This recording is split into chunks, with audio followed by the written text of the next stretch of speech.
Okay. All the stuff. You know, kind of like the view in Vermont.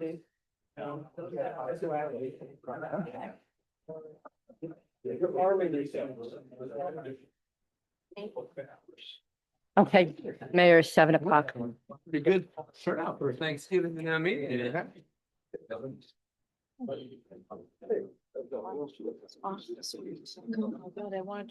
Okay, welcome everyone. We'll call our town council meeting to order and please rise for the Pledge of Allegiance. United States of America, and to the republic for which it stands, one nation under God, indivisible, with liberty and justice for all. Roll call, Kate. Atkinson here. Counselor Capola here. Here. Counselor Payanissa. Here. Dr. Cruzen. Here. Russell. Here. Beach. Here. There you have it. Thank you.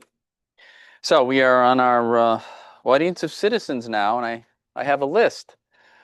I would think most of you would be home preparing your Thanksgiving dinner, but I guess you'd rather be here so your family could fend for themselves. That's okay. I get it, but that's all right. So first, it'll be Mr. Tim Sullivan. I'm sure Christy's home making the dinner while you're here. Yeah, yeah, of course. It's still frozen, doesn't it? Got it. I got it. Good evening. How you doing? Not bad. A couple of physical ailments, but Oh, I only see out of my right eye. oh, that's all right. You only. Cataracts. Oh, It's difficult, so I'll you're gonna get the. try to write it out. You're getting it fixed, right? Yes, one Yeah. out of two fixed, then I'm gonna do my L2. Oh, nice. Him and I were sharing backstories. Oh, no. There's no shortage of those. I appreciate the opportunity to speak. What drove us, Tim Sullivan, 6 Woodbine Court. Here tonight as a resident. I'm also counsel to the Worthington Fire District. And what brought us here today, when I say us, I'm joined by Rick Pentor, who's counsel to the Kensington Fire District. I'm appearing tonight as a resident of the town of Berlin, a resident and taxpayer of the Worthington Fire District. I think one of the keys there is a resident of the town of Berlin. And as you know, the council was elected by the residents of the town of Berlin, not residents of the Worthington Fire District, not residents of the Water Control Commission, or residents of the Kensington Fire District, but the town of Berlin as a whole one. We thought it was time for balance. We've been monitoring minutes for quite some time. We've had an ongoing adversarial relationship that we think is driven by Water Control Commission. At some point you have to address the false narrative. And tonight we thought it was time for balance, and that's why we are here. And the reason for the timing of that was the topic number 9 on the agenda, which, and I understand through talking with Rick, who talked with Jeff, that it was somewhat mislabeled, that you were looking to petition the Department of Energy and Environmental Protection. Really, you're looking to participate in an existing public hearing in an effort to deny the permit application. And that's what brought us here. That's what brought me, and I believe Joe Pagliaruli's on as well, who for both districts. I won't get into some of the we have a few issues with the Water Control Commission. When I say we, I'm talking just Worthington Fire District right now. We have a customer dispute where we currently have a handful of customers that we've been servicing for many years within our district, that the Water Control Commission decided unilaterally to make them their customers based on some maps that not sure where these maps came from, what they show, because these maps were presented to us for a completely unrelated reason, which I'll get to in a second. But when these maps were produced, claiming that we have 4 or 5 customers that belong to them, we got back and said that, well, we believe there's more than 50 customers over on Scarborough Fair that should be our customers. We want them back. This came from a time period when Jack Ross ran both Worthington Fire District underwater control. And there were a lot of things like this that happened, but not supported by any evidence as to why they happened. Coincidentally, and this is why we kind of feel like we're second rate sometimes in the eyes of the town. Coincidentally, the issue of these customers was raised when we, the Worthington Fire District, became aware of a potential public safety issue, public health issue on one of these properties. And when that was raised, all of a sudden now the Water Control Commission said, well, that's our customer. That's how we're going to address that. We've never had any real substantive response from the health district as to our concern that there's a public health issue. And so we really want to move that along. We're trying to cooperate. We're just raising some of the issues that we think are important. And anytime you have public health issues or some possible public health issues, they should be addressed in a timely fashion. And these maps that the Water Control Commission is relying on, under the statute, rather under the charter 8-7-10, the Water Control Commission is supposed to file by September 1st of each year the map of its district. That map hasn't been filed with the town clerk since 2014. So, where they're coming up with now how they are controlling this property, we really don't know. We've had contract issues. Everybody's aware of I&I. Everybody in the country has I&I. Northeast especially has I&I issues. But what drove us here today was the issue of our diversion permit to purchase water from New Britain through the Kensington Fire District. And just to give you some numbers, the city of New Britain has to sell water to residents of the town of Berlin at the same rate that they charge their own customers. That rate right now is $3.05 a cubic foot. Kensington Fire District, when we have a contract with them, subject to the approval of the diversion permit, which we have tentative approval, but they're going to sell it to us for $3.55 a cubic foot. That's essentially to pay for some transportation costs and things that may wear and tear on their system. We're paying $4.80 a cubic foot with the Berlin Water Control Commission. So the question begs, why? Is Kensington Fire District that much more efficient than the Berlin Water Control Commission? Are there issues with the Berlin Water Control Commission? I'm sure there are many possible reasons why there's such a disparity, but they're buying water for the same price from New Britain, but yet gouging us. And they proposed in future contracts to charge a different rate to us, meaning the collective Worthington Fire District, which is made up of residents of the town of Berlin in our district, a higher rate than they're going to charge individual customers, residents of the Berlin Water Control Commission. So, this gouging and future gouging, what it sounds like is trying to drive us out of business, which they can't do this way. I understand that they can't tell us, nor can the town council tell us, with all due respect, this is not an authoritarian state. If we can find water cheaper, we should be able to buy it, because this council was elected to represent the entire town of Berlin. And if you're going to tell us that we have to charge more for certain residents, that is unfair to those electors, and it's not adequate representation of those electors, of those residents of the town of Berlin. And that's what you're telling us to do. If we can save money by buying it through Kensington Fire District, you're going to say, no, you can't. We're not going to let you. We're going to run your system for you, which the charter says you can't do. Nobody can do that. We run our own system. And it's pretty clear that it says, that the town of Berlin is a stopgap. Town of Berlin and the Berlin Water Control Commission is a safety net. Sure, they have their own little system. They have their own system, right? But they're also a stopgap or a safety net, because there shall be a Water Control Commission charged with the responsibility of providing adequate water supplies and water pollution control, including sewage systems, to the town. So it's a global authority, right? And it's a safety net that, for instance, if we fail, or the Kensington Fire District fails, the town's going to have to take over those systems. So I would think that the town and the Berlin Water Control would want to cooperate with us so that we don't fail and they don't drive us out of business. There's only one way you can close us down. That's by statute, not by gouging us through and driving us into bankruptcy, which is, we think, is trying to happen. But the key critical language in the charter is the authority of any existing fire district shall not be impaired by the terms of this chapter. And right now, if any contrary position that this council takes against us is impairing our ability to operate our system, especially when we're going to save money for our residents.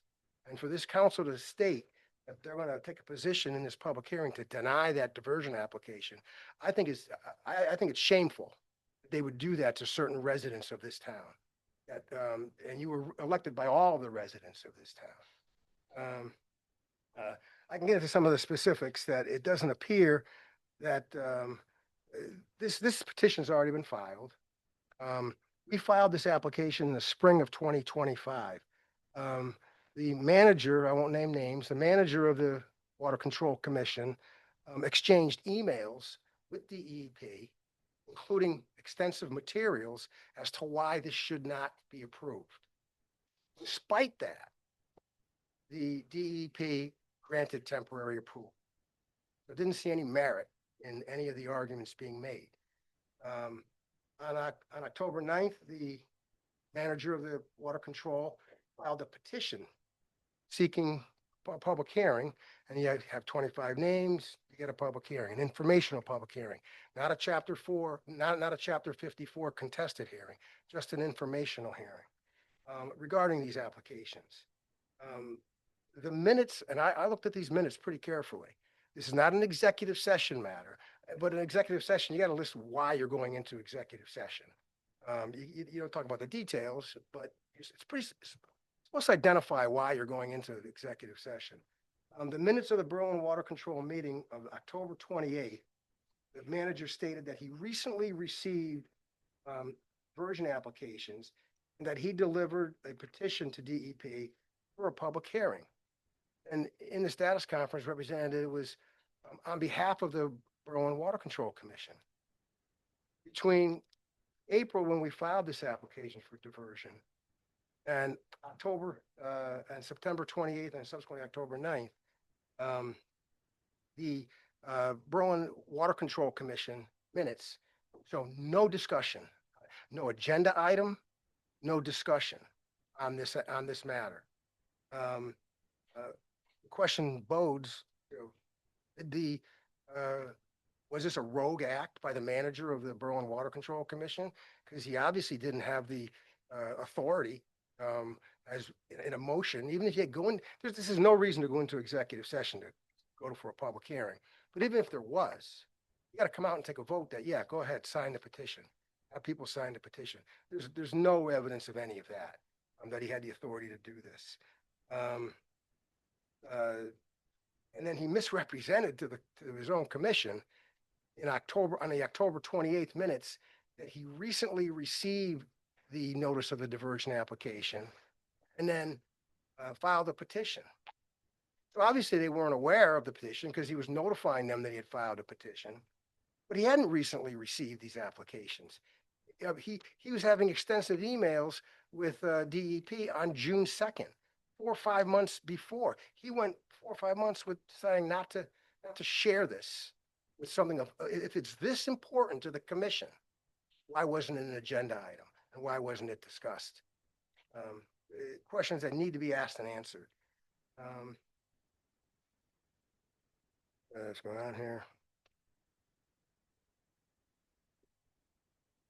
trying to wrap this up pretty quick for you, I guess. The substance of the applications. Worthington Fire District is saving its customers, its taxpayers and residents of the town of Berlin, significant funds, significant money. And I'll say it, shame on this council if it votes to take a position at the public hearing that deprives Berlin residents, those you are elected to represent, significant cost savings. You know, if this loss of business means that the Berlin Water Control Commission has to make changes to its system, so be it. It's cost doing business. 2 years ago, we had to install 6 meter pits that were required, and we bonded for it, and we accomplished it. So, you know, the Berlin Water Control Commission needs to step to the plate and address its own issues and not try to deprive our residents, Berlin residents, of cost savings. And then I'll speak briefly about what we think is a conflict, and we're gonna ask Jeff to recuse himself from anything to do with this. We see this as a commission versus a commission, a town commission versus a town commission. You can call it a quasi commission, Worthington Fire District, but it's town versus town. And the residents of the town the residents of the the Worthington Fire District pay taxes into the general fund in Berlin. And for any of those monies to be channeled either directly or indirectly to the town attorney means our residents are paying for 2 attorneys in this matter. One for the town against us and one for our own attorney. We see that as a conflict. A significant conflict. And we believe that the Berlin Water Control Commission should retain separate counsel for this matter and pay for the legal fees out of its own operating budget. Otherwise, we're paying their counsel fees indirectly through our general taxes. This is no different than the ZBA. I remember when I first became town council back in 1987, there was, I inherited a case where the ZBA was suing the planning commission in Berlin, believe it or not. And there were 2 separate, and fortunately, Tom Byrne was kind of a legend in land use law in Connecticut. Fortunately, Tom Byrne was one of those. And because of that situation, I got a mentor for life from Tom Byrne, which was, I benefited from that. But we had 2 separate council, and this is really the same thing. You have 2 town commissions battling something. Clearly a conflict, especially when tax dollars are being used on both sides of the conflict. Our charter is interesting, like I said. I think the Berlin Water Control Commission is a safety net. And that safety net, and also there are certain common benefits that the town of Berlin pays, whether it be a main water line that everybody uses. That shouldn't be paid out of the operating budget of any, whether it be the Worthington Fire District, Kensington, or the Berlin Water Control Commission. That's an infrastructure improvement that should be paid by the town of Berlin. And maybe that's one of the reasons. I don't know the budget. I'm not a numbers person. I don't know the budget of the Berlin Water Control Commission. But if some of these infrastructure types of expenses could be transferred to a more of a town capital budget and reduce their expenditures so that it brings their rates more in line. I don't know if that's the case, but I think a lot of these things should be explored. And I know there is an ongoing study. Right, has that come in yet? No, it's gonna be due at the end of. Okay, because I think you represented DEP. You expected it at the end of June of 25. In one of your emails to them. That may have been the. But in any event, we were asked to share in the cost of that. Yeah. It's legitimately a town expenditure. You have the 3 districts that are looking for actually it was being driven by the Berlin Water Control, but to ask for us to participate in that consulting report, that's a town of Berlin expenditure, not a water control, not a Kensington Fire District, not a Worthington Fire District. That's a study that's going to benefit the entire town supposedly. And that's the type of expenditure that shouldn't be coming from water control budget. It should be coming from some sort of budget that the town has for that. It may well be, but like I said, I don't know the budget that well. Let me see. Obviously, we have an adversarial relationship with water control. It's really digressed quite a bit in the last few years. We think that water control should keep the eye on their own ball. They're trying to operate our system and not their own. But we're more than willing to sit down and talk about all of these issues. But to oppose us at a public hearing, to deprive our residents, Berlin residents that elected this council, is not proper. And finally, Mattabesset. We have a representative to the Mattabesset district. That's a town representative. That is not a Worthington Fire District representative. It's not a Kensington Fire District representative. It's not a water control representative. That is a liaison to every fire district and water control commission in the town. And every piece of information that affects our fire district, Worthington Fire District, that representative, that liaison should be making us aware of anything that affects us. And if he's not, or if our representative is not, possibly a breach of the ethical code of the town of Berlin. This is another way that we are being cut out, and we think that we deserve more respect. We've been in town for a long time, a lot longer than the Water Control Commission. And yes, our system is a lot older, and we got a few more leaks because it is older. Water control just, when I say recently, but in terms of, what was it, 65, right? I forget when, 56. We've been in existence since 1905. So yeah, our pipes are a little bit old in some cases, and we got some more repairs, and we're making them. But we don't need the water control to operate our system by trying to deny us the ability to buy water at a cheaper rate. I appreciate the time today. Thank you. Next, Rick, next up. Cantor, 14 Chatham Road, Berlin. I'm also here as a citizen and as a counsel to the Kensington Fire District. I'm not going to reiterate everything that Tim went through. Be here all night, but We're going to be here all night. Yeah, I know that, but it's all right. We're here anyway. No, it's okay. But It's what we're here for. no, as Tim mentioned, there is a lot of acrimony between the districts and the Water Control Commission. But it kind of crystallized with item number 9 on tonight's agenda, which was to authorize the town manager and mayor to petition the DEP, deny the diversion permit applications from Worthington and Kensington fire districts. In my opinion, that agenda item is directly in controversy to our town charter. Because you cannot do anything that would impair the authority of the fire districts, and that certainly would impair the ability of Worthington to buy water cheaper and the ability of us to supply them. We're not trying to put anybody out of business. I mean, there are a lot of topics that deserve discussion. A lot of these systems are older. One solution, and I'm not saying this is going to happen, but maybe Kensington can supply water to the whole town, and the town will take over the sewer authority. Many towns do that. I know Farmington does it, Southington does it, because to be honest with you, a lot of the I&I issues, the capital expenditures that, would call to repair those issues is pretty astounding.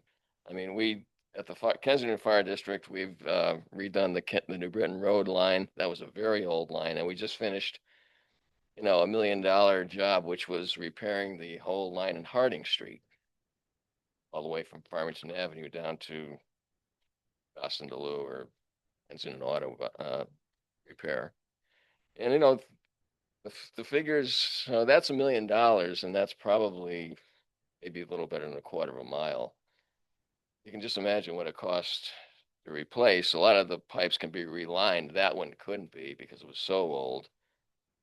It was down about 18, 19 feet in some areas. The capital expenditures are almost are daunting, frankly. But again, like I said, it was crystallized when we saw this item, agenda item, and we just feel that that is a violation of the charter. The way it was written. If it was miswritten, that's one thing, but the way it is and the way it looks, it would violate the town charter. That's about all I had to say, and happy Thanksgiving. All right. Thank you. Appreciate it. Okay. Amy. Why not? How are you? Hi, folks, Amy Antiojo at 346 Kensington Road in Berlin. Hey. Good evening, members of the town council and my fellow citizens.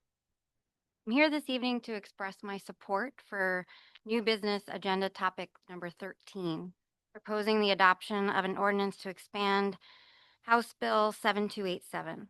Proposed expansion would allow for the town to legally extend the property tax exemption to a Berlin residing unmarried surviving spouse of a veteran who was deemed 100% permanent and totally disabled through the Veteran Benefits Administration, but died prior to October 1st, 2024, which was the passing of the law commonly known as the Veterans 100% Property Tax Exemption Law.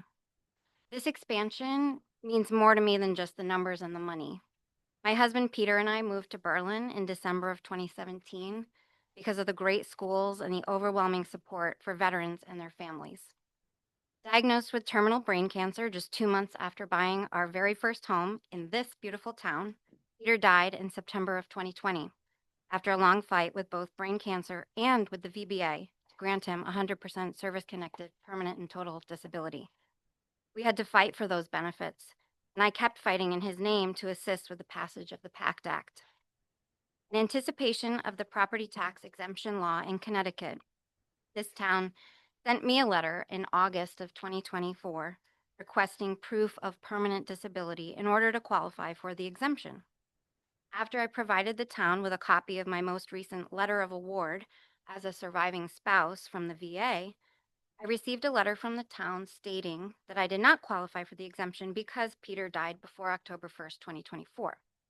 I received a second letter from the town in December of 2024 stating that the assessor revisited the decision and had decided that my dwelling would be exempt.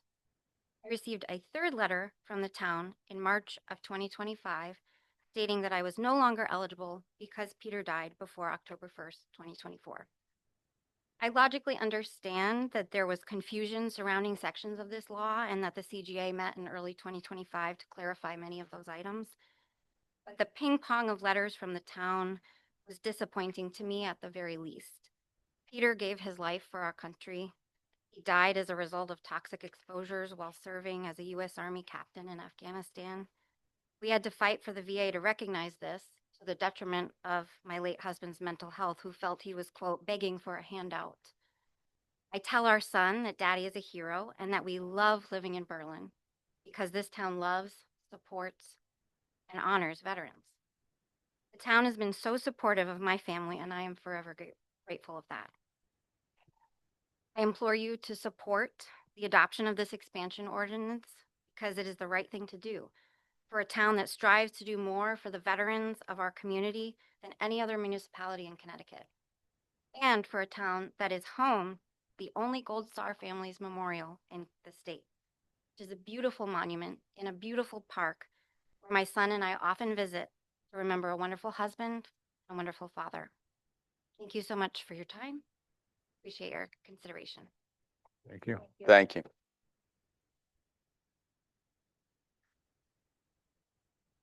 Joan? Or Chrissy, Joan, both? You both same time, sure. Sure, why not? It's a twofer, why not? Come on. Yeah. Sure, sure. You wanted me to lead off, so my name is Joan Veely. I'm 1424 Orchard Road here in Berlin, and I'm also the registrar, a Republican registrar here in town. My counterpart, Chris Piano, you're at Mayberry. Right, she's the Democrat registrar. So, okay, here we are, guys. Just long and We're short. familiar with you. Sorry, I couldn't resist, Joan, I'm sorry. So, Yeah, no, yeah. no, it's okay. As you know, that early voting went off again. The legislature up in Hartford was unable to adjust the 14 days of early voting, so we were forced to work with that. I appreciate your efforts on that, Donna. I know you did. And the state did grant us a early voting grant, which was like $12,000 plus that the town did receive. It's basically utilized for early voting, and election workers, or any cost related early voting. But because we've been through this process before and we've been trying to be pretty proactive, a lot of the stuff that we purchased with the last go round of early voting grants to sort of set us up so that we wouldn't have to keep repurchasing things every year. So we kind of did that for the benefit of the town. Now, we did have a discussion because as we were coming down to early voting, we found that we were having complications with getting people on board to commit to the hours. A lot of it had to do because it was mainly a municipal election. So a lot of people either had their spouses or they were already on the ballot. So they were unable to assist the way they would have had it been a gubernatorial or a presidential election. That being said, we found ourselves in a conversation with town manager Ryan, and we expressed that we were, and he had checked in on us, I'll tell you that. And I had said that we were having problems. We kept having holes in services to the town, and we were very concerned about it. Our deputies, when they did come to work or when they were able to work, um, they were basically called into the early voting election room and not in the same day registration room, which also was required to be manned by the state. That put us in a quandary because that meant that we had to backfill wherever was needed. And we were willing to do that. And when we spoke with Ryan, he said, we don't have a problem with the moderators. And if you have to be a moderator, we understand that. We'll compensate you as a moderator because you've stepped away as a registrar. Not only did we have to do that, but we also had to fill in as election workers as well. So when the time came, when we were doing all the payroll or whatever, we came into a little bit of a back and forth because we were compensated for the moderator hours that we shared, and we were not compensated for the election worker hours that were shared. Now, at the time that we ran the payroll, we were pulled away from the payroll, and it was described that we needed authorization to be paid by the town manager. Okay, fine. We understood that. We did come out, and I guess, was this the final number for our payroll? It was like $7,088, but it didn't include us. And we have about $4,900 that's left in the grant. The grant must be expended by the end of December. And what is not expended on early voting has to be accounted for in January and turned back by the end of January 2026. So I guess our last communication with the town manager, we had submitted some documents and asked him for consideration. Basically, the response that we received was that he could not on authority pay us as election workers and that we had to come to the council for that. So that's why we're here. I know we're not on the agenda, but time is short because the grant disappears, whatever's left disappears the end of December. So that's it in a nutshell. And I hope you have any questions, or I'm just going to wish you a blessed Thanksgiving because I left stove going and I'm hoping my husband is handling it at home. Yeah. Question if Mm. I can. Sure. Okay. 7,088, that dollar amount didn't include you for the extra stuff that you did, or? Yeah, we were taking off the payroll because it had to be signed off on. So that does not include the registers, So how short are we? $4,998.35. That's your balance that the state, And we were just given this balance on November 17th, so we didn't know what we were working with. Last No. year, early voting took all of the grant money for the payroll. Yeah. So we're going That's into the this. balance out of the 12,000. Yeah. Mhm. Yeah. And so we had asked for, last year, we did not get paid out of the grant money as registers as well because of the delay to, with the town paying, but again, it was all utilized. And also additionally, because we were doing signage, we did a lot of things that we could recycle and reuse for this year and any oncoming year that we have early voting. We didn't know we were getting this grant this year. Oh. Yeah, we assumed we were not. This was- So, can you take this out of that dollar That's- amount? Yeah. Okay, And that's what they need to sign up on, otherwise you're gonna forego all this money if you're not gonna pay us. to this but it's day. an allowable expense according to. the Yeah, grant. according to the state. Okay. And I believe Christy did have a conversation with Heather up at the state. She's an attorney Cost for instructor. everybody to- But they don't, it's up to the town. Yeah. It's up to the town. We just wanted to bring it out there. So you were paid it for your moderator, correct? Yes, we, And that's part of that 7,088, but you Yes. weren't when you were doing the the election. work. election work. Okay, okay. And it's a stipend with the balance of the, extra time that the registrars do start doing early voting work before actually early voting hours come into play. So last year, as registrars compensated themselves for that, they used the grant money for that, and we did not. So this year, I think the same thing would apply. And that's why we just need to get your. All right. Any other questions? Can I go home to my oven? Sure, yes. I'm sure that cranberry orange. Is the turkey cooking now as we speak? No, okay, it's too early. It's too early for the turkey, Joan, I know, no. Oh, okay. Well, yeah, Do we get a loaf at the next meeting? Saying. honestly, if it survives. So that grant's gotta be wrapped up by when? The end of the year? And the end of December it has to be, An hour late, it's already. yeah, because Whenever it's done, it's done. Balance that we just got the amount on the 17th, so we can go forward with, we don't calculate the pay, goes through payroll. Mhm. So, that's why we don't know what to do next. All right. If I may, we do have another meeting in December, Yeah. and it would be proper to have, if you so desire, an agenda item. But Yes. not, you know, because right now. Yes, we need to do that. Yeah. Yes, That'd be Yeah. perfect. It's not on the agenda. we'll put it on. Okay. That'll be before the end of December, so. It's discussed could- before the end of the year. when's the December meeting? Oh, the 16th, right? 16. 16th, okay. We'll put- we'll put- The calendar. All right, thing? that's- No, I had December 9th. Thank you, ladies. Changed it. Me, Appreciate it. I can be here that meeting. Um, Another meeting that night. Lucky me. okay, that's the last of my sign up sheet, but yes, we have more. Okay, we have more, yes.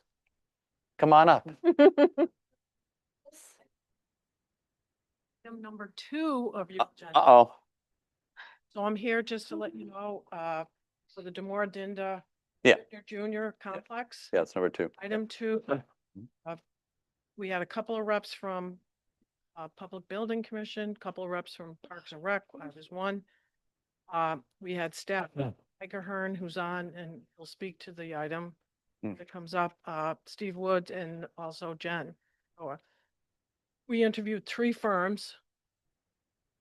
Firm you see, Weston and Sampson, they're out of Rocky Hill, they're, national firm, very good. Independently, all members that interviewed the 3 firms independently, we all agreed they were number 1. So it's been vetted by building, by Parks and Rec. Both committees have approved it unanimously to move ahead to recommend to you. Got to get started. All the engineering firms are saying this whole project is 2 years. Okay, so we got to get going now. And then if there's any other surplus funds, we could start demolishing things. Okay? Thanks very much. Yeah. Yeah. Thanks. Thank No, you. thank you. Happy Thanks. Thanksgiving. Thanks. Thanks, Donna. Appreciate it. Yes, sir.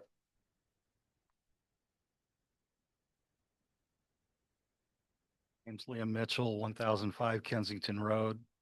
Presently, I'm the chair for the Water Commission, also a representative, one of 3 for the Mattabasset. There's many times I've been in front of you expressing frustration in the situation between the 3 districts. They're proposing that we do a hydraulic for their bypass that they're looking to do through um, bypassing our system, which is greatly going to impede the safety of the system that we have. We have a map here that shows what, and Ray will get into probably if you give him a chance of, and I think he has, on the effects of chlorination safety. Also, the hydraulics, even their report showed that their hydraulics was going to show some fire suppression problems. Um, they're, the one thing in this permit that they're looking to get from DEEP that we're looking to get a hearing on, they did not put in their tax in the way of adding the personal property tax on their water bills. And me personally, I'm a Worthington resident, or I have my park in the Worthington area, and it adds 1.5 times to my water bill, easy. I pay like close to $4,000 just in tax. That's not the water bill. So it's really hard. And also, I'd like to know where they're going to put this line. They're going to put it down the middle of Farmington Avenue. This water line that they're proposing, it's not in the proposal. There's numerous problems with this issue, not to mention that it's in the heart of our system. We've spent a lot of money making sure that they were adequately supplied. These pipes are very old. They need to be relined. They need to be addressed. The I&I, God knows we talk about it.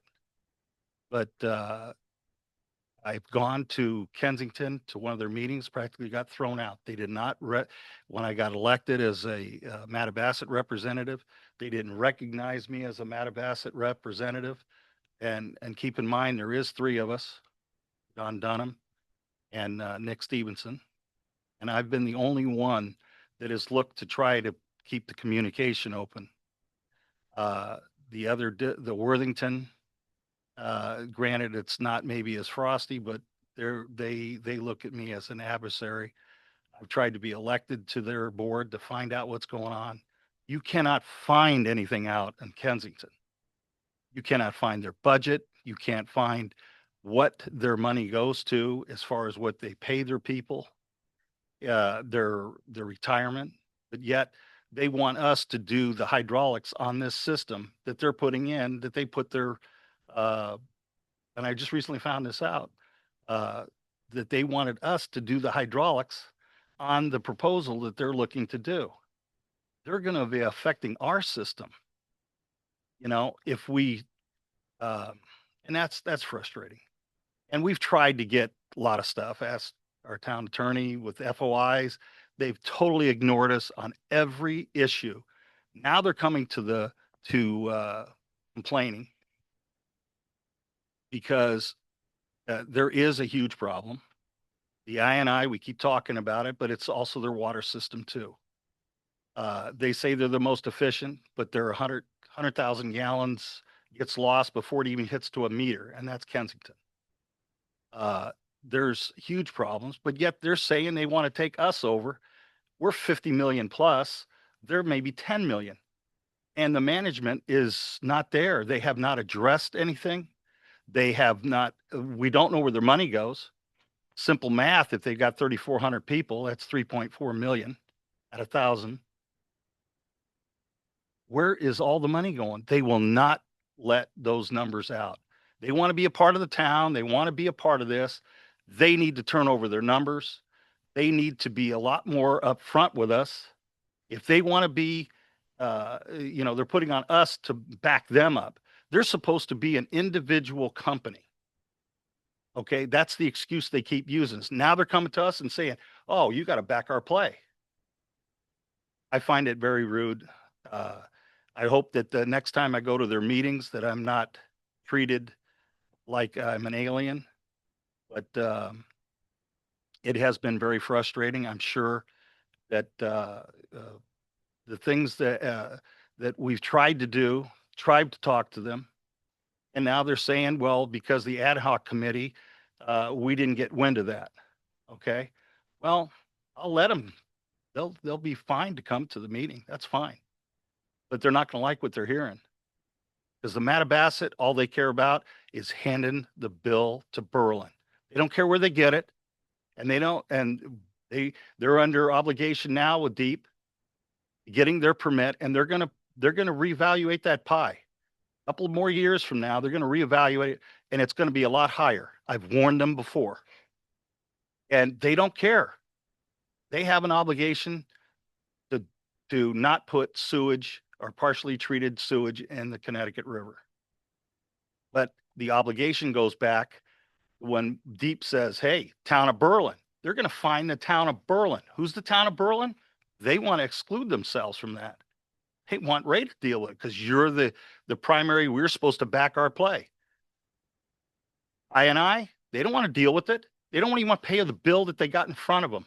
They're giving us a bad time because we put in a meter and spent $80,000 because we knew that there was a problem with that line. Now we got to go to litigation. The bill. We're all in this together. And the only way this is going to get straightened out is that all three districts have got to be one because there's a lot of money going somewhere and God knows where it is. Thank you. Thank you. Thank you. Okay, we're still in the audience of citizens. Anyone else? No one online? Okay. Yes, I am online. Joe Pagliarulli. Yes, sir. Good morning, good afternoon, council. So I'm the chairman of the Kensington Fire District, and I just listened to Liam speak. And let me say, I would echo Tim Sullivan's presentation as well. So address a few things. Liam says he doesn't know where the money's going. Well, I can tell you the Kensington Fire District from Burger King all the way to Dairy Queen replaced that entire sewer line. And that's to the tune of about $3 million with thousands and thousands of dollars spent on other projects for I&I. So that's where the money is going, okay?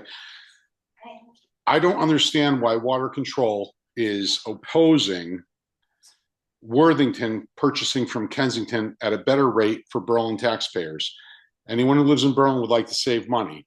Now, I was at a meeting at the Mattabasset with Art Simonian, who runs the Mattabasset district, and Donna Veach was there as well. And Ray Jerryemma, Donna Veach, and many others were accusing Kensington of not putting money into the sewer system to curb I&I. Now, as our state rep and a council member, I would think you would take the time and due diligence to actually talk to the districts before rendering opinion based on Ray Jerryemma's opinion. We've spent millions, literally. So to accuse us of not doing what we should be doing is ludicrous. If we had $100 million, yeah, we could erase all our problems, but we don't. And we can't burden the taxpayers by doing that. That being said, the matter of concern is that why would water control through the town's attorney block the purchase for Worthington residents to pay less for water, allowing both districts to invest more in their sewer system and curb the I&I that Liam is so worried about? I don't understand that. And it breaks the charter. Clearly. I think that we should work together to make the town of Berlin a better place. And that does not seem to be happening. When I asked Ray in the previous meeting for water control, why do you think this will affect water control? And it was just his opinion. Liam stated they want us to run a hydraulic model. No, you should have a hydraulic model of your system. Most water departments do. Water control does not. Moreover, from that, I'd like to know, water control is a quasi, they're supposed to be independent of the town of Berlin. Who pays for their attorney? Who pays for their electricity? Who buys their trucks? Who does their budget? It's not water control that does that. You have a part-time manager that runs the water control meetings, not their chairman. I saw it clearly tonight. I don't understand why we can't work together and understand that you can't overburden the town and residents tremendously to curb an I&I problem that the entire Northeast has. And that's my point.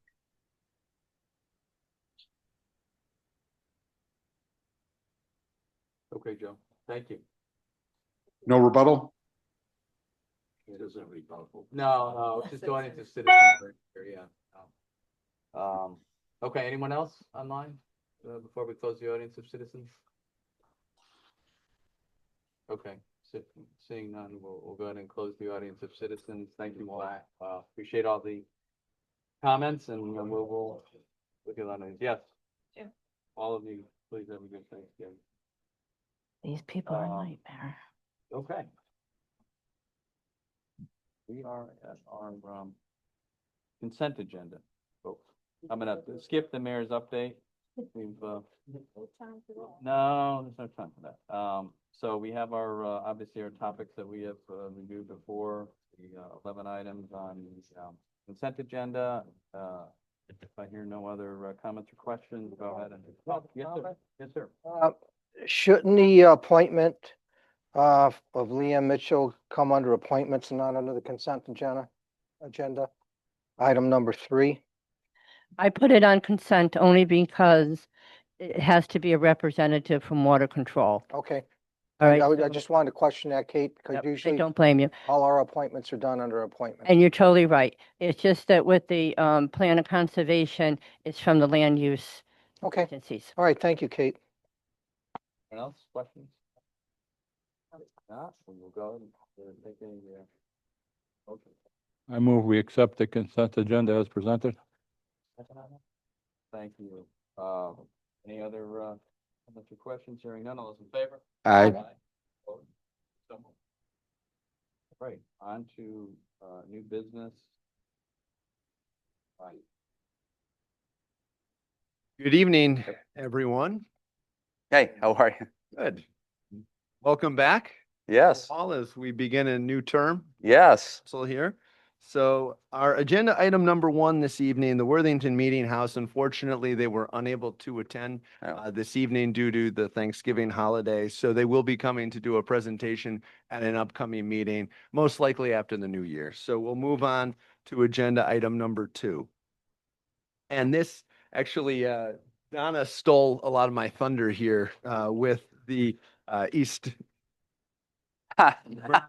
Don't repeat it. Just keep going. Just keep going. But as you all know, the East Berlin Pool has been closed for a number of years, and we have, as a town, been exploring the possibility of replacing that pool with a splash pad amenity, as well as a parking lot, playground, and pickleball courts.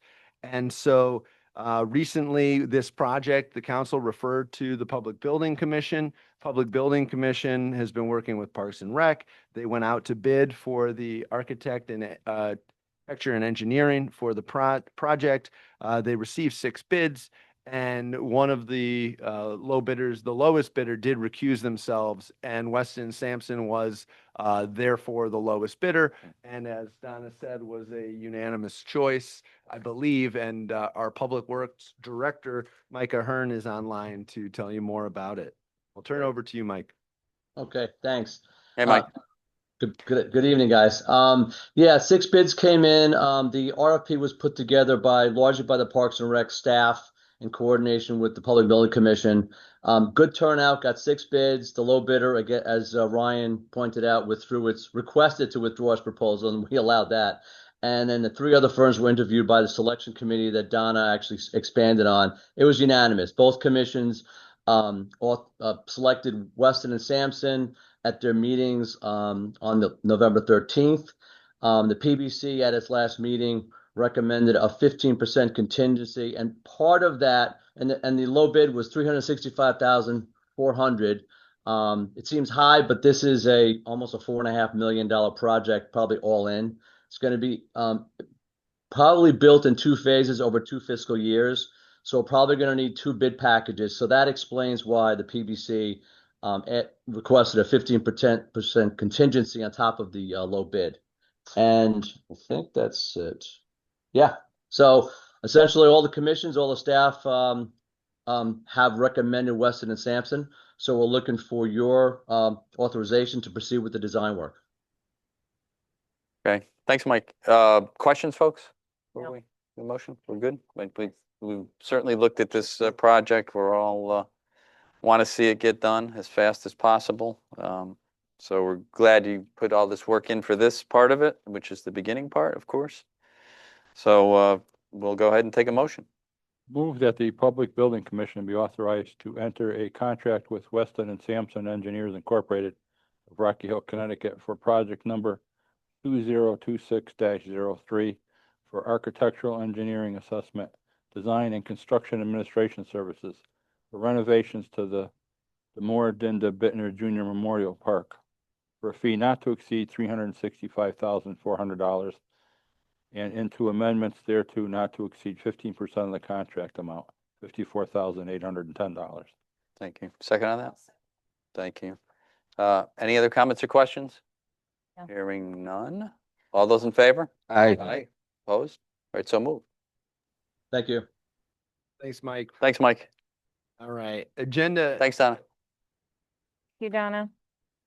Agenda item number 3 is an item that's back before you for your consideration. This is to modify, as you know, we've been working with Vesta Corporation for some time on affordable senior housing at the Knights of Columbus property. We've gone through a tax abatement for that, adding on to our existing policy, as well as already approving Vesta for a tax agreement.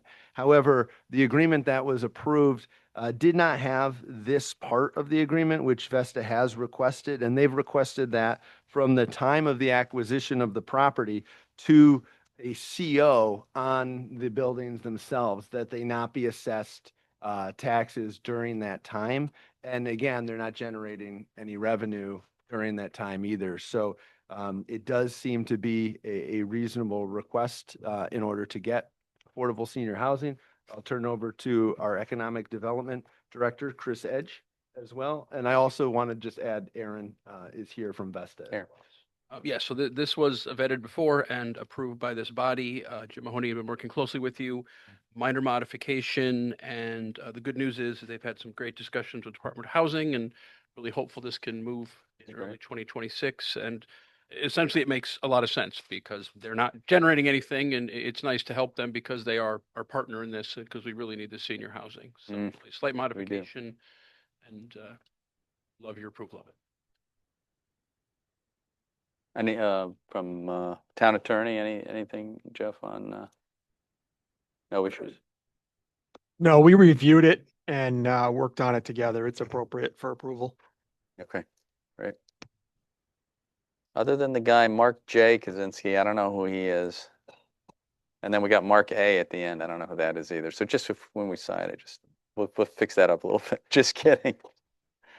All right, so it's good. Questions, folks? Any other questions? We good? We more? Yes. No way to know how long it's going to be from acquisition to CO, right? Right. Probably not, right? Would we know? Yeah, sure. Yeah, Aaron. Good question. Good evening. Yeah, how are you? Doing all right. We're currently projecting a 14-month construction period. So, as Chris mentioned, we have our final application in.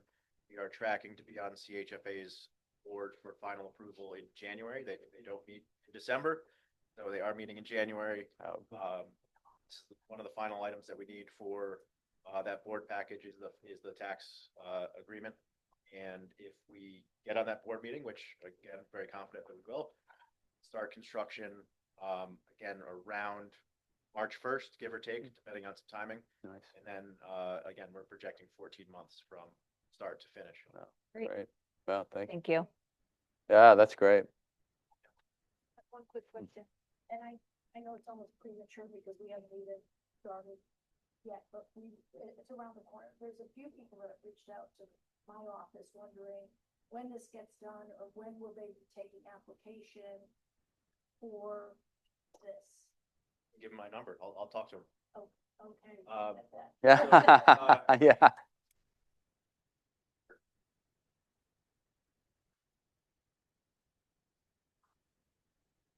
Can you tell us a little bit about the process that you're going to have? Sure. So, again, Vesta is, a one-stop shop for this. We do our development and our management. So, again, during that 14-month period, at some point, our marketing team will launch a website. We'll come back, and let everyone here know, but we'll, advertise as well, and let people know that our application process is open. In order to qualify, again, under the tax credit program, you need to bring in your paperwork, and sign various certifications, within 90 to 120 days, before you occupy it. So if we start construction on March 1st, probably this time next year, start the marketing process. Again, we have our own compliance team that reviews all of the paperwork. We'll have our own leasing specialist be in charge of it, and we'll have a lot of information. But if anyone calls anyone here, you can direct them to our website. My phone number's on there, my email address. Happy to talk through the process. Yeah, of course. Great. Thank you. Thanks. Yeah. Any other, yeah, this is wonderful. Any other questions? No, we're good. No. We're good. Okay. Anything else, Chris? We're good? No, I'm just excited that we are partnered with a family-owned business, which is about 95% of what Berlin already is. So I'm Yeah. Yeah, this is wonderful. not a housing expert, but I'm excited that we're connected with Vesta and Yes. the family. We're very happy how it's proceeded, really based upon our history with this project very quickly in the grand scheme of things, which is a good thing. And we're happy to be at this point, and I look forward to the groundbreaking to come and the completion. So it's great. It's wonderful. So with that, we'll go ahead and take a motion. Move to modify its authorization for the town manager to execute a tax abatement agreement pursuant to section 8-215 of the Connecticut General Statutes to provide that from the date of acquisition of the property by Vesta till the date of the first grand list year subsequent to the issuance of a certificate of occupancy, no real property shall be due and payable, subject to review and approval by Corporation Council. Thank you. Second on that? Thank you. Any other comments or questions? Hearing none, all those in favor? Aye. Aye. Opposed? Right, so moved. Thanks, Chris. Thank you. Take care. Thanks. You too. Thank you. Too. All right. All right. Let's move on to agenda item number 4, and this is townwide rental services for uniforms. And so for the last 10 years, the town has utilized UniFirst uniform services. This year, we went out to bid for services for uniforms. He's smiling. Why are you looking at me, Ryan? I looked at you first. I was like, Well, you can get your shirt now. yeah. Oh, Yes. And as you know, they're gonna be questioned. so that's the good news. The bad news is we did only receive one bid. Oh dear. However, that bid has been Oh, no, Mark. What are we going to do with that, Mark? vetted. And our existing supplier of uniforms did not bid on this. And our purchasing manager, Marissa, is here online to discuss the details. So I will turn it over to Marissa. Good evening, everyone. Hey, Marissa. Hi. The town went out to bid for the rental and service of uniforms. We utilized our OpenGov procurement platform, and we sent out notifications to all uniform vendors notifying them of the bid. 15 vendors downloaded the bid, 4 started the process of applying, and ultimately we received one proposal from White Way Laundry of Wallingford, Connecticut. They provided us a standard program as well as a VIP program. And we believe it's in the best interest of the town to enter a contract utilizing the VIP program, which includes all repairs and replacements of garments, which avoids having the town pay unnecessary added charges or damages should they occur. The first year total expected annual cost is about $16,000 with an annual increase not to exceed 6%. Given the price point, the town didn't need to go out to bid, but we wanted to secure the most competitive price. White Way has received outstanding recommendations from their references, And I'm asking you to authorize the town manager to enter into a 3-year agreement with White Way Laundry of Wallingford, Connecticut for the rental and servicing of uniforms. Yeah, I do have a question. It says not to exceed 6% in year 2 and 3. So what's it going to be? Could it be 2%? Could it be 4%? Could it be 3%? Can't we get that information and know what they were going to do for each additional year for increase? Because I mean, they could come back and say 6%, 6%. So why can't we nail that down? Say, well, you know, for year number 2, it'll be 3%. Year number 4, number 3, it'll be 4%. That's like an open thing there. They could do whatever they could do whatever they want. They could go 2%. They could do 6%. I think we need to nail that down and find out what their percentage of increase is going to be for year 2 and year 3. Okay, we can certainly get clarification on that. That's just what they put in their bid, not to exceed 6%, but we can definitely get clarification on Yeah, that. I would like to see what the percentage is going to be for the year 2 and year 3, because that is just opened up. They could, you know, they could do whatever they want. It should be specified what the percentage is going to be for an annual increase. I mean, I know that, of course, but I mean, I think we should ask them at least what they would base it on. Would they base it on inflation rates? Well, you know, that does make sense. Can I ask you a question? Yes, sir. If the company comes back and says 6% for each year, would that would you want to rebid this? Well, let's see what they have to say first. You know, we're going on assumption here. So they could come The, back. the problem with rebidding though, I'm sorry, our current contract ends at the end of January. So if we were to rebid this, there's no guarantee would we get any bids. Okay, well, all I want is clarification what the increase is going to be. I'm sure you could get that in a day or two, and then we could bring it up at the next council meeting and then approve it based on what the what information is given back from White Way. I know White Way is a good corporation. They're highly recommended by a lot of people. A lot of people use them. I just want to know what the annual increase is going to be for the year 2 and year 3. But we should ask them, but they're probably not going to be able to tell us that, because how would they know? It would be cost of business, right? Which you don't know from year to year. I mean, that's what I would. So we know if we don't ask. Well, we can ask, but I'm just telling you. Ask and see what they I have. guarantee you that will be the answer, but Well, let's ask. let's ask. I don't disagree. I'm just telling you that they wouldn't know. But anyway. What do they do? What do we do if they won't answer? Yeah, well, that's true too. It'll be back before you December 16th at the meeting. And so it sounds like whether you approve, you know, it today or on the 6th. There's still enough time. There's enough time, but we can get that answer before you take a vote and take action on this. So we can. Thank you. Clarity. Yeah, that's good. Okay. Thank you. Thank you. Thank you, Mark. Thank you. All right. So we'll move on to item number 5.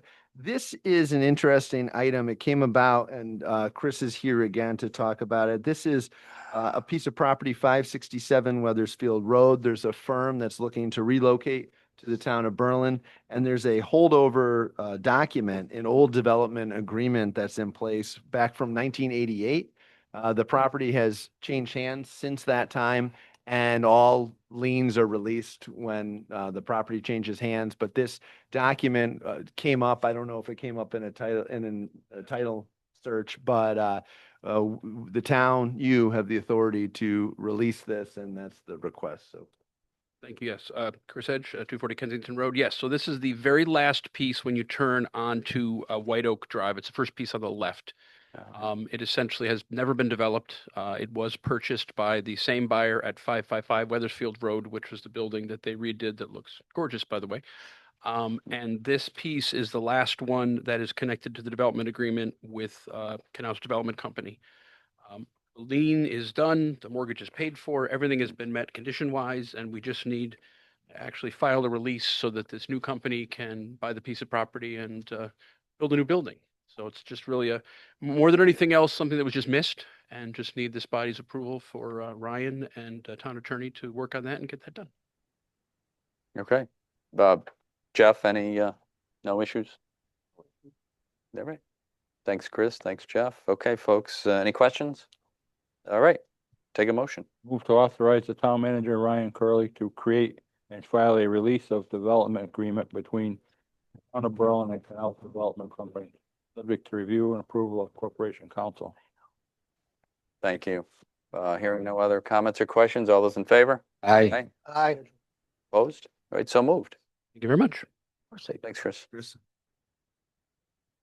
All right, agenda item number 6. This is with Timberland Golf Course, and this is a budget fund transfer. The director of golf, who is on Zoom with us this evening, is requesting a budget transfer of $10,000 into the irrigation account. And this is due to unforeseen irrigation repairs. And you have to keep in mind that the irrigation system at Timberland Golf Course is aging. And with that, we are going to see an increase in these types of repairs from time to time. And Saul, I'll turn it over to you from here on out. Thank you, Saul. Thank you, Ryan. Good evening, everyone. Hi, Saul. Good evening. As Ryan says, our system's aging. It was installed 2006, and usually these irrigation systems have, around 20 years of a lifespan. So we're around that time, and that's why the Golf Commission has recommended me to have it evaluated already, even though a project for the irrigation may be at least 3 years away.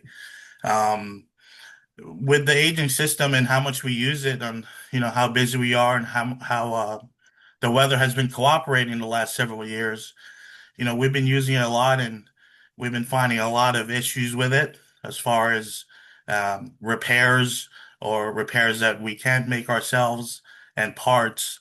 Certain parts have doubled in price in recent years, so our expense line has been increasing, and that's why we're asking for our transfer of $10,000 from the equipment line to the irrigation line this year. Yeah, all right. Any questions for Saul? No. We're good? Good. All right. All right. We'll go ahead and take a motion. Move to approve the funds transfer of $10,000 to the irrigation account from the equipment account. Thank you. Second. Thanks, Donna. Any other comments or questions? Hearing none. All those in favor? Aye. Opposed? All right, so moved. Thank you so much. Happy Thanksgiving. All right, same to you, Saul. You, Thanks. Saul. Thanks, Saul. All right, great. We'll move on to item 7. This is street acceptance of Christopher Way. I just want to add that this is one of the most requests that I've gotten from residents who live on Christopher Way, who want to see their streetlights turned on, especially as it's gotten darker in the season. But it's a new development. And so with that, there were a number of requirements that had to be met by the developer. The majority of those requirements have now been met. And so Mike Ahern again is here to answer any questions, but I'll turn it over to Mike. Hey, Mike. Good evening again. Yeah, this has been a long time coming, and we've been working closely. Engineering's been working with planning and zoning, worked through a couple of issues with the developer. From our perspective, the town can accept this road. It's fine.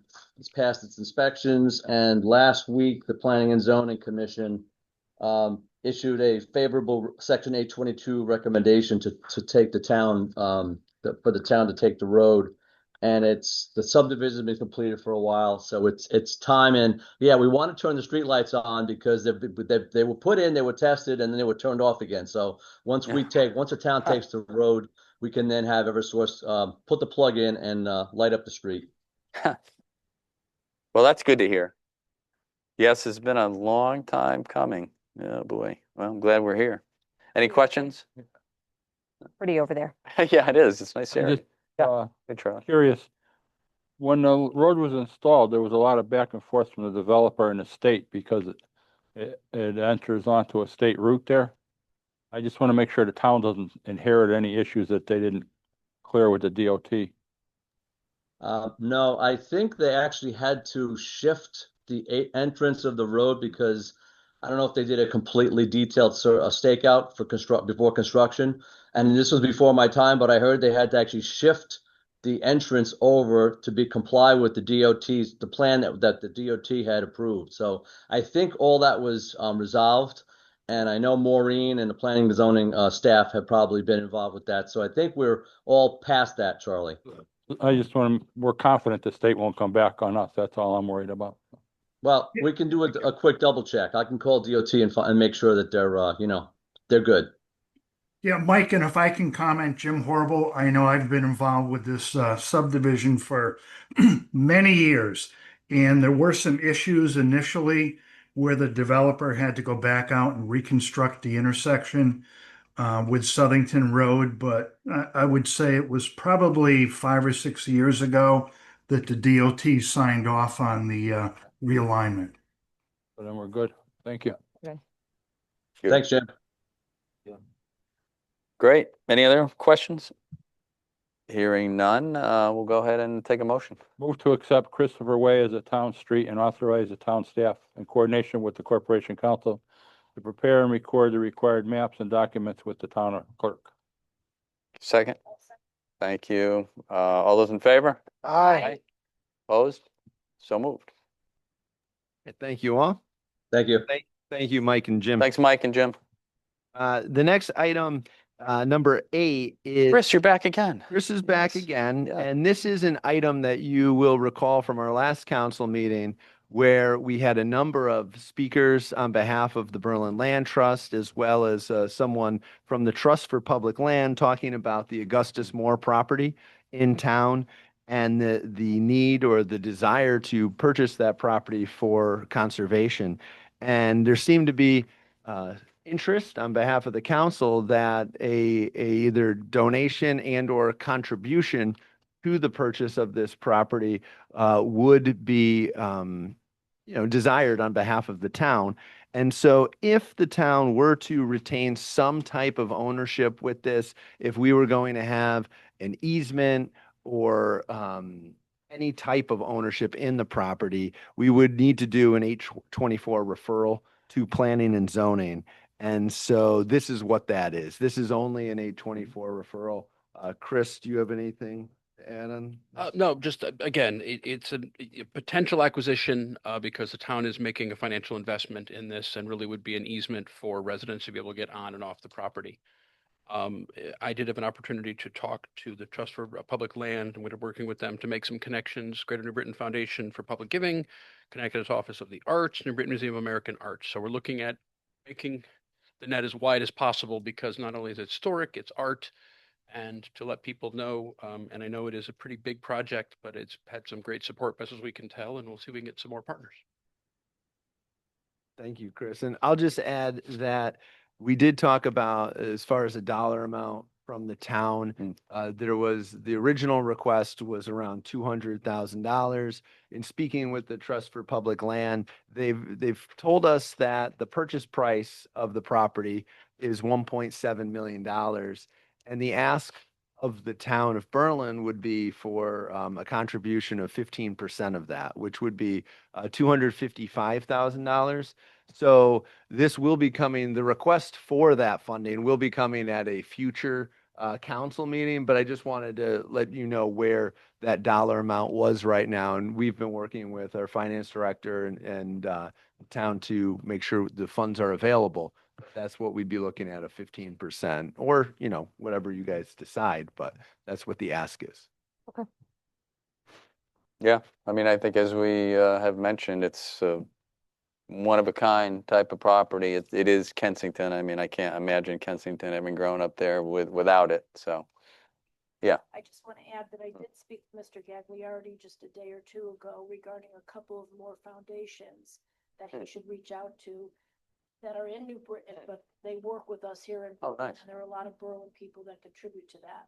So he was going to work on those two as well. Good. So Great. whatever we can from whoever, it will be well attended. Oh by my God. them. Oh yeah. I would Yeah. suggest everyone go take a look at this place. Oh, it's Historic. phenomenal. Yeah, it's phenomenal. Yeah. Yes. Thank you. All right. Anything else, folks? If not, we'll go ahead and take the motion to refer it. Move to refer the potential acquisition of conservation easement on Augustus Moore property on High Road to Planning and Zoning Commission for a report pursuant to Connecticut State Statute 8. That's it. Did 24. Yeah, you did 24. 8-24. Sure. Okay, second on that. All right, thank you. Any other comments or questions? Hearing none. All those in favor? Aye. Opposed? All right, so moved. Thank you, All Chris. right, thanks, Chris. All right. Move on to agenda item number 9, and there was some earlier conversation about this. Yes, yes. So you knew it was coming back. Yes. And this is the request from boy. Water Control for the town manager and mayor to petition the Department of Energy and Environmental Protection in regards to those diversion permits between the other 2 water districts in town. A number of items were addressed. We have Ray Jarema is here. We also have Attorney D'Onofrio. I don't know if he wants to go first, but there was a lot of points. I guess I'll start off, and I want to start off on a positive note. Congratulate everybody for being reelected. Glad to see you back. That was really nice. There are a lot of misinformation that was given out today, and I think that I need to at least explain one portion of it. There's a lot of things that predate me, and they are what they are. Scarborough Fair is an example of that. I had nothing to do with it. It was 15 years before my time. And also what he didn't when Attorney Sullivan forgot to mention, he was town council at the time, and he's also chair of the Will of Worthington Fire District roughly at about the same time for an interim. So he knew all this was going on at the same time. So that is not an issue. Prospectively, I don't know why it was brought up. Anyway, the point of the diversion permits was this. I reached out to a friend of mine, Doug Hoskins, who's retired since, and he had indicated to me that there was a diversion permit pending. And I suggested to him that if he could delay it, he would delay it because we have a town study that's going on, and basically it would be premature to come up with some decisions prior to that. It wouldn't make any sense. He indicated he couldn't do that. That's why I sent a letter to the commissioners, both Commissioner Dykes and Commissioner Giussani from DPH, to ask them first to delay anything, and if anything they could do to reject it. However, the delay was the important part because we didn't have a report pending. And then unbeknownst to me in September, and I got a notice from Deep separately, that there was going to be a notice in the papers showing that they're going to be approving this diversion permit. That's why earlier in October 7th, we met here at the town council at Get Your Petition. And the intent of the petition was to voice our concerns. Very simplistically, we have not been given opportunity, and that's all it was, is an opportunity to state our position as to what the concerns are.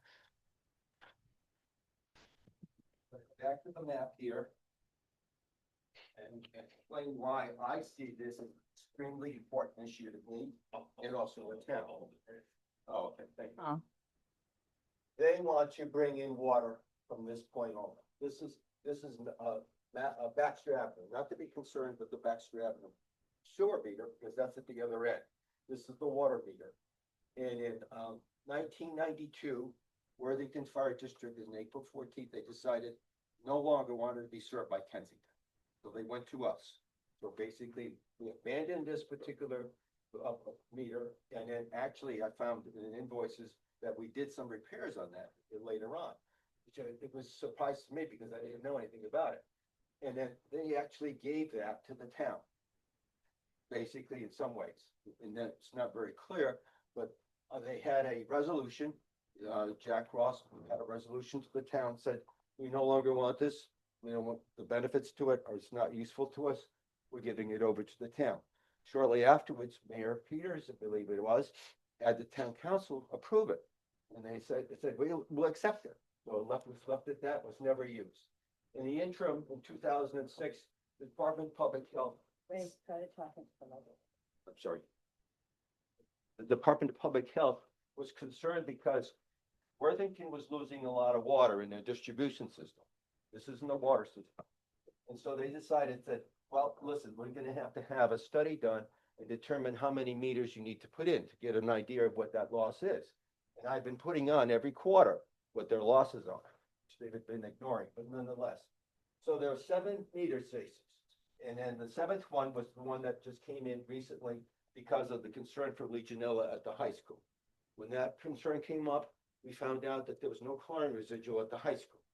And then basically what we did is when they opened up this meter 2/3 of the entire flow to Worthington goes through that meter. And I keep telling them, I says, if you shut off these other meters, which the proposal is to shut them off, we're gonna have dead ends in the entire system. And that to me is bothersome because the implementation of this is not in the diversion permit. It's in the sale of excess water that goes to the Department of Public Health. And when I read that, I couldn't believe it, because here's what the point is. They're using our town as an experiment. So what they're gonna do is, they're gonna shut all these down, all the meters, and we have valves that are already shut down so that there's dead ends.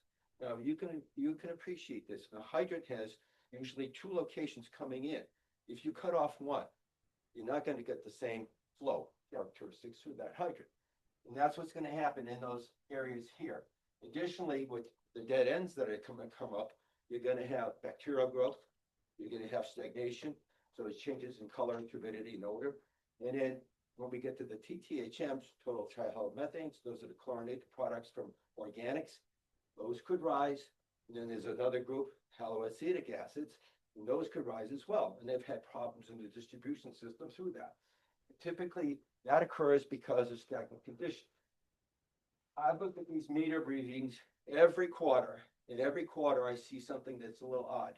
I'm finding red which means the flow is going the other way, because that tells me that something's wrong there. Either stagnation conditions occurring, or they're feeding us, and that it's a little bit odd for them to feed us. But the numbers are extremely low, which means that basically those sites are not getting much water, fresh water at all, and problematically. And that's the problem. So the implementation process is in the scale of excess water. What they want to do is this. The first time they want to put this meter on, which hasn't been used since 1992. I don't know what quality it is at this point in time. But nonetheless, if you shut off all the others, that's the intent, is to shut off all the others.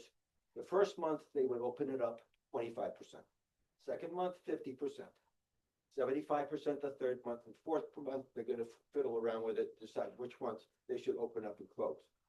Well, I can't operate like that because it's in the middle of my system. If it was at the end of my system, I would be less concerned. But this is a hole in our system. We're completely surrounding this system. So everything they do, they want me to do the hydraulic analysis. They should be doing the hydraulic analysis because they need to show that none of this is going to hurt us. And I believe it will hurt us, frankly, whether it's public health or public safety. And one of the things I want to keep up there. Doing a great job. Maybe turn it. A little bit, just so. Yeah, there we go. I want to read from the, this is their own writing. This is from I think I read this last time, but I want to read it again to bring it home, because here's the point. This is right out of the diversion permit. I'm pretty sure either attorney who was presented this afternoon has read the diversion permit, let alone the sale of excess water. WSE, which is Weston and Sampson, concluded the normal peak typical fire flow demands could be met through a Baxter Avenue interconnection. However, I underscore, significant fire flow demands such as the National Fire Protection Agency and fire flow for WFD of 3,500 gallons per minute, which could be needed for significant sites such as the high school or the movie theater, may result in portions of the distribution system and substandard pressure during the fire. Well, it's no longer the high school. It's no longer the theater. We have 3 dealerships there. We have a tire manufacturer. We have basically a whole strip mall that's brand new, Wicklands, and then we have that whole strip mall with Ocean State, that whole thing. That's all built up. In 1997, when the Woolworths fire became became a fire, as a result of that, on Woodlawn, here, our man Charlie Setkowski, who was the town with Berlin Water Control at the time, basically we had a pump station there, and a tank. We no longer use the tank because it's not valid, it's not useful. It's very poorly designed because it was originally designed for MHARP or corporate busman, whatever you want to call it at the time, for fire protection. It really didn't make any sense, but anyway, it was in. So we had 2,100 gallons per minute. He turned on all 5 pumps to save that. So only the Woolworths and only the theater burnt down. Otherwise, if he had Spread to the whole thing. we would have had that whole corridor burnt down. But basically, that's the way I thought about it. And I was surprised, and Charlie did that on his own, which I thought was great. But the reality is that we had to supply them water. And additionally to this, this also says that they were going to be required to have WSC recommends that pressure sustaining valves be installed by 2 or more existing interconnections. Well, I can't control what they put in. DP can't control what they put in.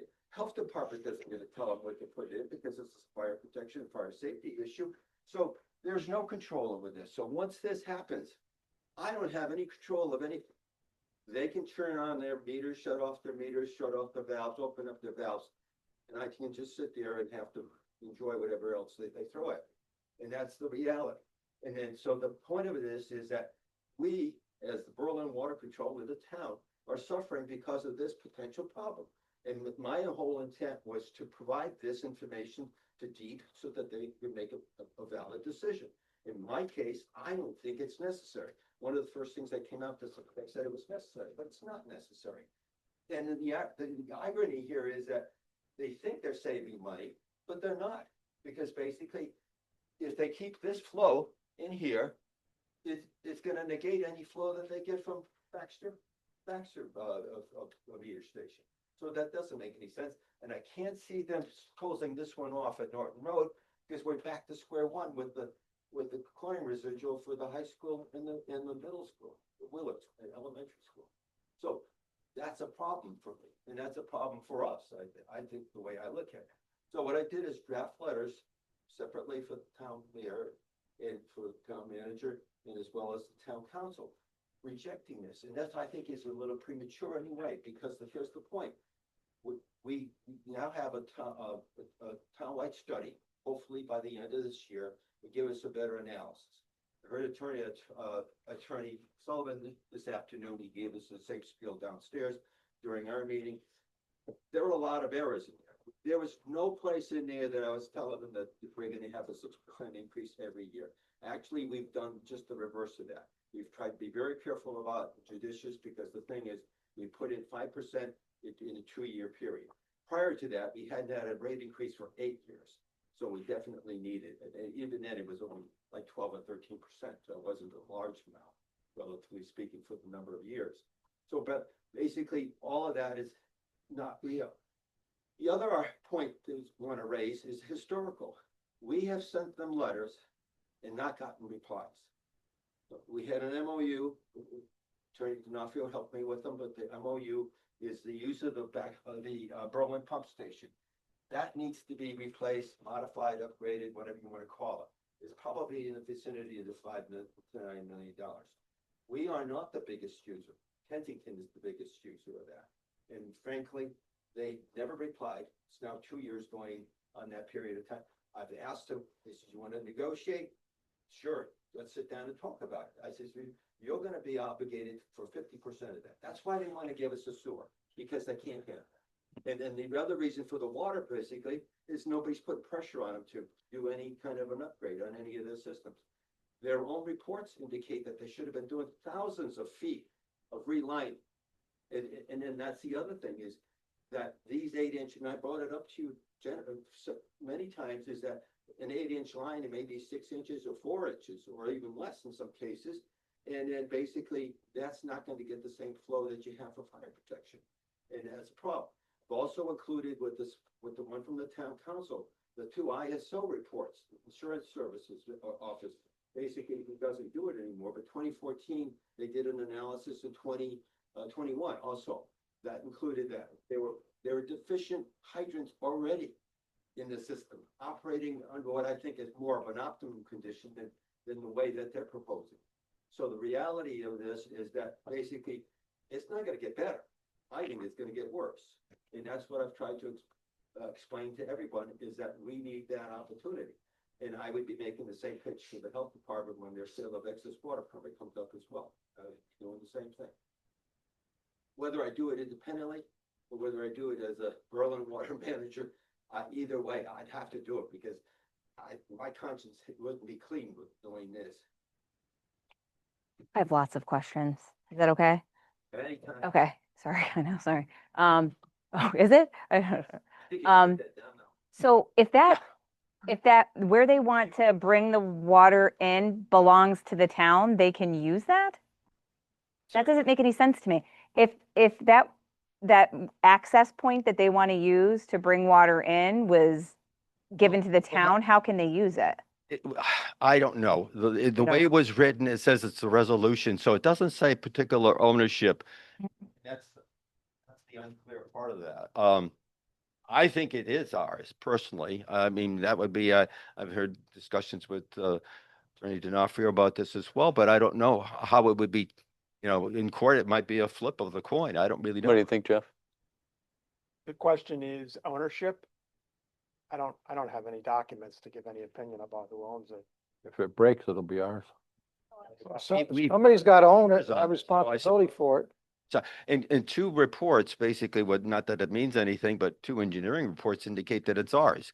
So I mean, I would read it that way, but again, I don't know if it can push come to shove, of whether it actually would hold up in court is another thing, but the resolution is the resolution. And you know where I found the resolution? I found the resolution in their water supply plan. In 2009. I mean, I wasn't really looking for it, but I found it there. So I mean, that's the reality. So they didn't even know it was in their own water supply plan. Okay, and I know that the chairman said, in the audience of citizens that they spend all of their money Yeah. replacing lines. I would contest the money that he spent on that. But and then my question is, so there was an entire line that basically disintegrated, right? Because it was so old and it couldn't be lined, which would be a cheaper option, right? And is that because they're not keeping up with making these improvements when they need to, when it would be more affordable? Mike had gone down. I hadn't had a chance to go down there. Mike Hearn went down. We thought it was 4-foot pieces. They're actually 2-foot pieces. So it's more interesting than it was. And in relative to 5 conditions, yet it was wet. So I mean, he was correct. They had to go down, which is a little bit deeper than normal. But again, when EPA came, and I started in 2013, they came here and did an evaluation. And basically, they evaluated us and they evaluated Kensington, and they worked out a consent agreement with Kensington because Kensington needed to do a whole bunch of things and they weren't doing it. And the biggest thing was putting in a larger line from their pump station on New Britain Road to Hardin Street. That was only about $600,000 that was spent. I recall that number because they had to pay off a loan and then they took another loan. But nonetheless, and then the remaining portion of that $1,000 to do Harding Street. Well, they didn't do Harding Street right away. They waited 7 years. So the cost of that now is $800,000. Right. So if they're doing it now, yes, they spent quite a bit, but over the 10-year period, I don't know if that's enough. Yeah, and I guess I'm also confused because Tim said they bonded to do a lot of this stuff, and the chairman said we spend all of our money doing this stuff, so I don't understand that either. I don't know the detail. Their last report, they indicated that they submitted this past year that they had did all the I&I. I don't know what that means, but anyway. And then I guess my last thing would be, so if they buy water at a cheaper rate, that doesn't follow then that the taxpayers pay less money, right? No, because still there's just a mill means rate, that there's they a have mill rate involved here, and this is the other problem. I reached out to because I know the gentleman from Cromwell and also from Watertown, the other 2 fire districts. I don't know that there's many fire districts in the state other than those 2. Neither of them charge mill rates. Mill rates kind of an archaic way of dealing with billing. Again, it's based on the value of your home and not your water usage. We bill on your water usage. Actually, if I'm a Worthington Fire District customer, I pay $450 right off the bat for the bill. And my wife and I are very conservative as far as water usage, and we're still paying close to $1,000. If I were on my own system, I'd be paying about $650. So it doesn't follow for that the taxpayers would pay less, but They there's avoided potential putting for more in anything profit. about the mill rate in there, and I'm charging $480 them, but I'm also charging every customer I have $480, so it's not an exorbitant rate. Mm-hmm. All right, those are all my questions. Sure. We have books saying expenditures that either one of these other water companies has done. Well, yes and no. They're obligated to provide an annual report, but there's not enough detail in there to tell you who gets what. in how it's spent. I'll give you another example of Worthington Fire District, because I'm always driving by their building over on 1400 Berlin Turnpike. The Galicio, I'm willing to bet you they're paying Galicio probably about $100,000 a year for the services that Joe should be providing as superintendent. And I don't get that. So that expense is not going to show up. I mean, there's a balance sheet says that money comes in, money goes out, but then again, it doesn't show who gets the money, how it's used. Hmm. Hmm. Thank you. So I know it'd be great to wait. So, for that report, which is what we've been waiting on, obviously, before. Yeah, the actual hearing. But the hearing, when is this here?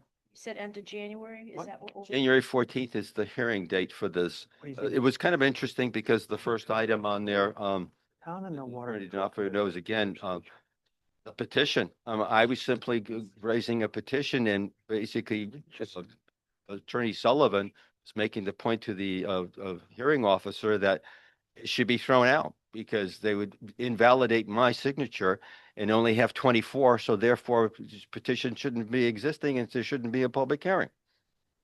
So that's an invalidation. As a customer or as a Berlin water control man, it didn't make any difference to me. My point is to opportunity to present something because there's no way DEP knows any of this. None. So, other question, Deep has no clue. No, not a clue. And neither does the health department in terms of. No, what not the water the interaction. Now, health department obviously has been involved in the past, and this is another interesting story. So I asked them about the hydraulic analysis back for 2006 when they were doing the meters. They can't find it. They can't see it. I asked the consultant, and he doesn't have it. So. We are, right?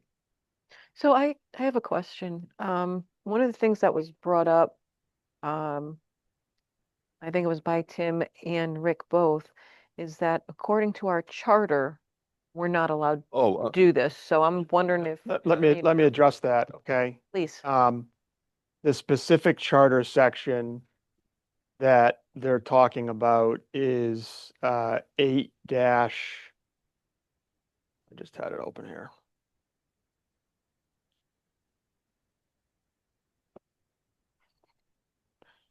Uh, 8 dash 7 6. And here's the full sentence. The authority of any existing fire district shall not be impaired by the terms of this chapter. Okay? In other words, whatever authority is given to the BWCC under 8-7 of the charter doesn't impair the authority that the districts have by statute or otherwise, right? So how would we? This is apples and oranges, Right. okay? Right. The agenda item needs to be amended because this is not a petition. This is a group of letters by the town manager, the town council, and the mayor simply expressing concerns to DEEP in connection with the public information hearing, okay? This is a public information hearing on January 14th. And by order of DEEP, written public comments can be submitted anytime up until January 21st, okay? The purpose of the public information hearing, and this is a new mechanism that came into law in the last year, is to educate the public about the need for the permit, its impacts, draft permit conditions, the relevant statutes and regulations. There's nothing in the town charter that prohibits the town council, the town manager, or anybody else from expressing their opinion to a state agency about a pending application. By expressing your opinion, you're not impairing anything. You don't have jurisdiction to deny the diversion permits. You're merely expressing your opinion. Or in fact, if you read the whole charter, 8-7, you can interpret it as saying you have an obligation to express your opinion now that you've been informed by BWCC of water quality and public health and safety concerns. So with respect to that, I don't know where they're coming from with respect to thinking that somehow expressing an opinion impairs the rights of the districts. They can file their petitions. You can give your opinions. DEEP has jurisdiction. Right, so we can't prohibit them from filing the permit, right, the You're not. request for the You don't have any permit, and legal we're not ability to doing do that. that. And then also, I was very confused by the logic for Attorney D'Onofrio being conflicted out. I think we should talk about that. I mean, that made zero sense to me. Same here. Yeah, makes I sense. mean, you can't be the town and not be the town, whenever it suits. So I you. guess Like, we are the town. So if we we're if not we let them do this and Berlin High School burns down, I guess Berlin High School is not part of the. I'm not sure, right? Legionella, because I forgot to mention that we had meetings, 3 meetings at the health director was there, I was there, and the superintendent of schools was there. Worthington was not represented at any of those meetings, not at all. That was interesting. Now, there was another issue that was brought up by Attorney D'Onofrio and, Attorney Sullivan, and just the issue of the maps. In 2014, we went through a walk process. We were given exclusive service area for the entire town other than the area that the 2 districts cover. There's no need to submit a map every year now because we were given it by the state. We were basically given it by them, and that's the way it is. And we've been operating under those conditions since then. So to throw stones at me and say it should have been submitted every year, I don't think it warrants it. Meaning there's been no changes to the maps, right? No, There's no changes, so the town I file it. Yeah. Okay. With respect to the conflict issue, section 6-6 of the town charter specifically provides the town attorney shall be the legal advisor of the manager, the council, and all other town officers, boards, and commissions in all matters relating to the town's interest. Just like we represent P&Z, ZBA, wetlands, every other agency of the town. I do work in 19 towns right now, okay? I've had scenarios where P&Z sues ZBA and vice versa, and we don't represent.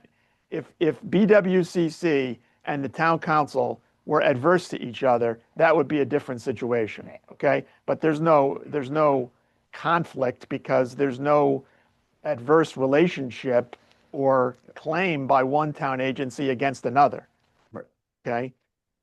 So the other issue. That's another red herring.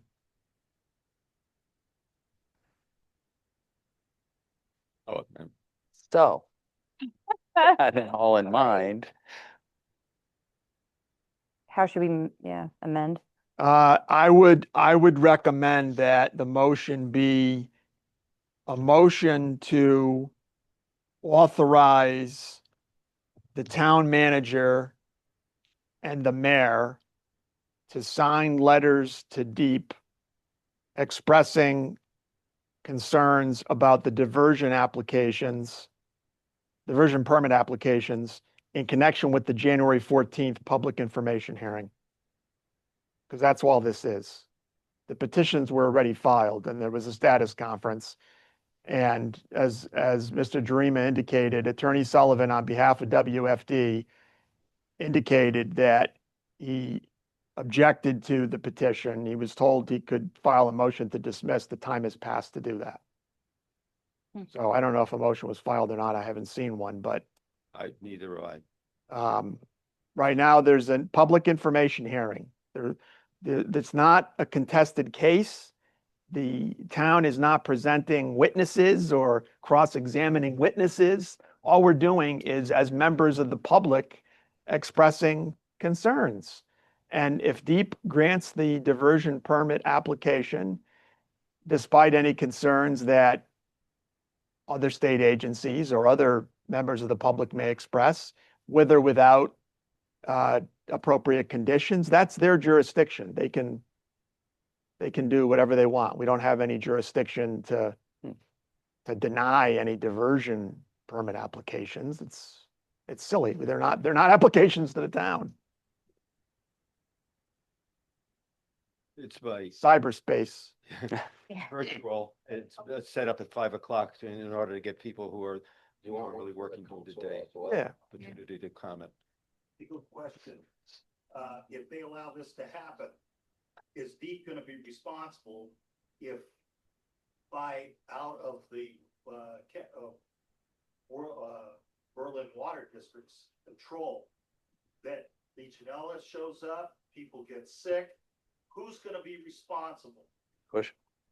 My recommendation, Mr. Mitchell, is that you express that on January 14th, Yeah. the public hearing. It should be in the letters from town. Well, that's not, Okay, wait a minute, number one. Yeah. Stop. Yeah. shut up. Get up, Leon. Yeah. Gotta be on the mic. Liam Mitchell, 1005 Kensington Road. Question about the legality of who's going to be responsible if out of our control of Berlin Water District that people get sick and leave us with a problematic system. It would depend upon the nature of the failure. You would have to do forensic investigation to determine causation and evaluate who the potentially responsible parties are. Typically, a regulator is not responsible for, a tort claim. It's usually the party that's in control of the flow and responsible for the safety of the supply.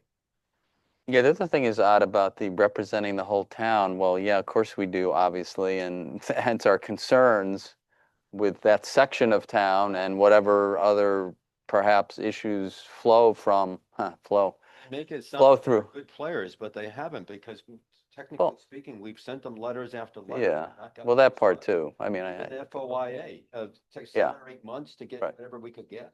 But I mean, we're concerned, obviously as the water, whatever happens with that decision, of course, it's going to affect the whole town.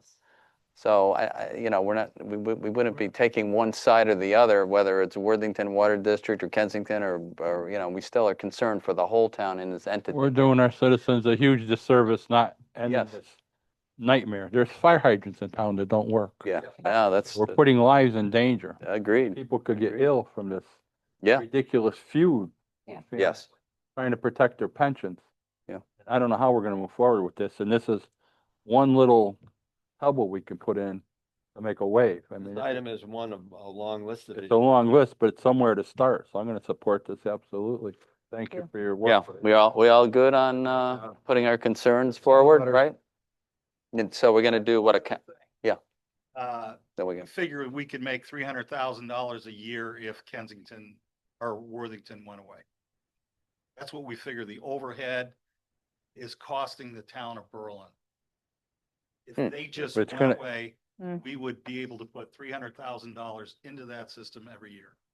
It's gonna cost a fortune to bring it up to standard. Wow, that's a whole nother issue, but not now. And we're gonna get stuck with it sooner or later. But in the meantime, people's health and safety is being jeopardized. And most of them are cast iron. You can appreciate that. Look at Yeah. what the pipes have been bringing in.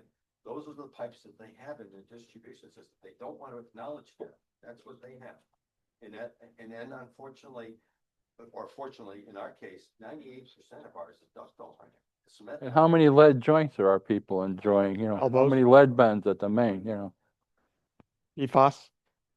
I would, I agree with what you said, Charlie, and what we've all said. It would be our neglect of our public duty if we don't bring up concerns. I mean, these are the people of Berlin that are in Worthington District, as well as whatever happens with the water that flows out of there or doesn't flow. And the fire hydrants don't work. I mean, come on. I mean, I have to, Public safety concern for the whole town. I mean, Doesn't the town council ask for the records then? Well, it's a whole nother discussion. Let's not go there tonight, but go ahead, Sandy. I was going to say, when I first started talking about it this evening, I had one kind of thought process, but after this was explained further, that this is really just informational and it's, please hear what we have to say about it before you make a decision. Right. I don't think we're impeding anybody from doing anything. No, So of course not. I mean, that's reason enough It's our to duty to put out concerns that we have for the whole have to town. look out for all the That's all. citizens, and I think by doing this, it does that. Yeah. We'll only say that this is all based on economics. It's not based on anything. There's no interbasin transfer. There's no nothing that DEP needs to be concerned with from that perspective. So why are they concerned with the economics part of it? That's not their business. Right. No, that's a good point. Another good point. Okay, so, yeah, thank you. Thank you, guys. Thank you both. To what? Have the motion. So we have a motion? Okay. Okay, you're going to move to authorize the town manager and the mayor to sign letters to the Department of Energy and Environmental Protection, You want the, expressing concerns. and the council too, Kate? You want the council to sign? Just said that. Yeah. you want Yeah, the is that okay? Council First, this is a motion to amend the agenda item first, right? Yeah. Yes. Okay. Okay. Yep, So do you want town mayor, the council in there council, too? Town manager. Town manager and mayor. And council. So, thank you. All right, so it's going to move to amend the agenda item motion, or the motion expressed before. They haven't really put forth a motion yet. No, we want to amend the agenda item first. Agenda item itself. Okay, so you want to amend the agenda item? Okay, got it. Sorry. That's the first motion. Okay. Move to it, move to amend the agenda item to authorize the town manager, the mayor, and the council to sign letters to the Department of Energy and Environmental Protection, expressing concerns on the diversion permit applications from Worthington and Kensington fire districts for the public hearing to be held on January 14th, 2026. Perfect. So moved. So moved. So moved. Second on that? All right, thank you. Any other comments or questions? Hearing none, all is in favor? Aye. Aye. Opposed? All right, so moved. Now the agenda's amended. Now you got to vote on the motion.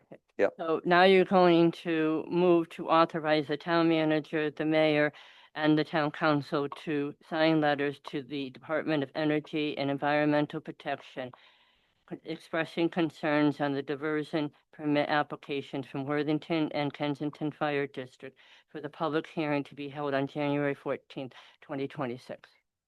So moved. Second? Thank you. Any other comments or questions? Hearing none, all is in favor? Aye. Aye. Opposed? So moved. Thank you. Thank All you. right, thank you, gentlemen. Thank you. Before we go on, is it possible to move up item number 13. Yes, I was, yes. Yes, we should have done that a long time ago. I'm sorry. Is it entertaining? It's entertaining. Yeah, I was thinking of that. I felt bad that we didn't move it up before. Sorry about We that. have another meeting on the 16th and you're more than welcome to it. There you go. There we go. Having kids. Yes. Brent asked to come tonight. So, Agenda item 13. yes. Okay. If you can vote to move it up. Yeah, can we just move up 13 to next on the agenda? I make a motion and we move to item 13 on the agenda next. Yes. Thank you. Second? Second. All those in favor? Aye. Aye. Opposed? All right, so moved. Yes. Thanks. All right, so here we are. All right, here we are. Yes, here we are. Item 13. So this is as Miss Antiojo, who thank you again for coming this evening. I spoke with Amy last week. She explained this, and I said, well, as you know, luck would have it, we already have this on the agenda. This is so the council can recommend to the ordinance review committee to take this up. So as you know, the state legislature passed this bill a couple of years ago that allowed towns or mandated towns to exempt property for disabled veterans and their surviving spouses. However, there were some problems and some holes in that legislation, which were pointed out to us. And our town assessor, Joe Ferraro, is here on Zoom with us. I do apologize that you were sent those letters that were conflicting. In the end, we as a town were not able to give this exemption because the state statutes forbid it. So that was something, and there was confusion with the new bill. And when it came to light that we couldn't do it, even if we wanted to do it, that was when the state legislature took up a new bill, which is this HB 7287. But as the legislature loves to do, instead of just fixing the problem, similar to last year's motor vehicle rates, they just gave it back to the towns to figure out for themselves. So the state legislature is giving municipalities the ability to exempt disabled veterans' families or surviving spouses going further back, as well as exempting the land. And the previous bill was just the building, but no land. This is up to 2 acres. Right. And so there are a few, options for the town council to consider, but our procedure is to send this to the ordinance review committee first for their recommendations. Joe, I'll turn it over to you. Do you have anything to add on this? I don't know if he's, I don't know if mean- he's there, but Maybe water. in, na- Already sold. Let's in put it name, I, None of us have any issue I- referring this. I to really the think committee, that- right? Like, No, there's not at all. right, let's just. Just move it to the ordinance. I was gonna say, there's no, Go. that's the least we could do is pass this, but that's, that's, I make the motion, make the motion. Let's do it. Motion, Charlie. Do it. move to send to the ordinance committee for review the recommendations of HB 7287. Thank you, second? I would be very thrilled to be second on it. Yes. And, all those in favor? Aye. Opposed? All right, so moved. Yes. Thank you. And Thank you. You. And we'll take this up on our next meeting. that was my next question. So I do want to thank also Representative Fazino. Yes, as Jack, well. yep. Jack yeah. contacted me last week on behalf of Amy and of course, all, veterans that didn't. I mean, I have to say, because I'm on the finance committee. The first time they discussed this, it sounded wonderful, except they left all kinds of pieces out of it. And then they had to go back. And then they went back again. So the fact that we're finally where we should have been a couple of years ago, I need to apologize, but it is what it is. But we're here. I'm sure that they'll take this up in the ordinance, committee meeting and move forward. It won't be in the ordinance committee meeting very long. No. Right. If maybe less than a out. minute, maybe, we'll see, maybe. We'll see what we could do. Thank you. Right. Good news. Right. Yeah, Yeah. Thank you. thank you. Thank you. Yes. So this will be at our next meeting. So December 16th, you Yeah. want an ordinance review committee? Absolutely. Yes, Okay. Is there a fire committee that night too? There's also fire services We'll committee. make it work. all right, good night. We'll Do. figure out the scheduling, but I think, Happy Thanksgiving. yeah. Bye-bye. So is there just gonna be just that, we could just put that on that agenda? Up for that. one? Just that. Yeah, Okay. I think because- just for that, because we Yeah, get the fire commission. Fire commission, Did- yeah. Because we did talk about another ordinance review committee. Yes. On another topic earlier. Yeah, Did. let's, We're we just did. gonna put Let's that just- to January. yes, Yeah. let's just Let's do do this. This one. But Let's this- do Do this. this one. No, the big- I agree. No, Let's do it. let's do it. Yes. Do it. I would suggest too, is that on the next meeting, for December 16th, that you set the public hearing to adopt the ordinance on Yes. January.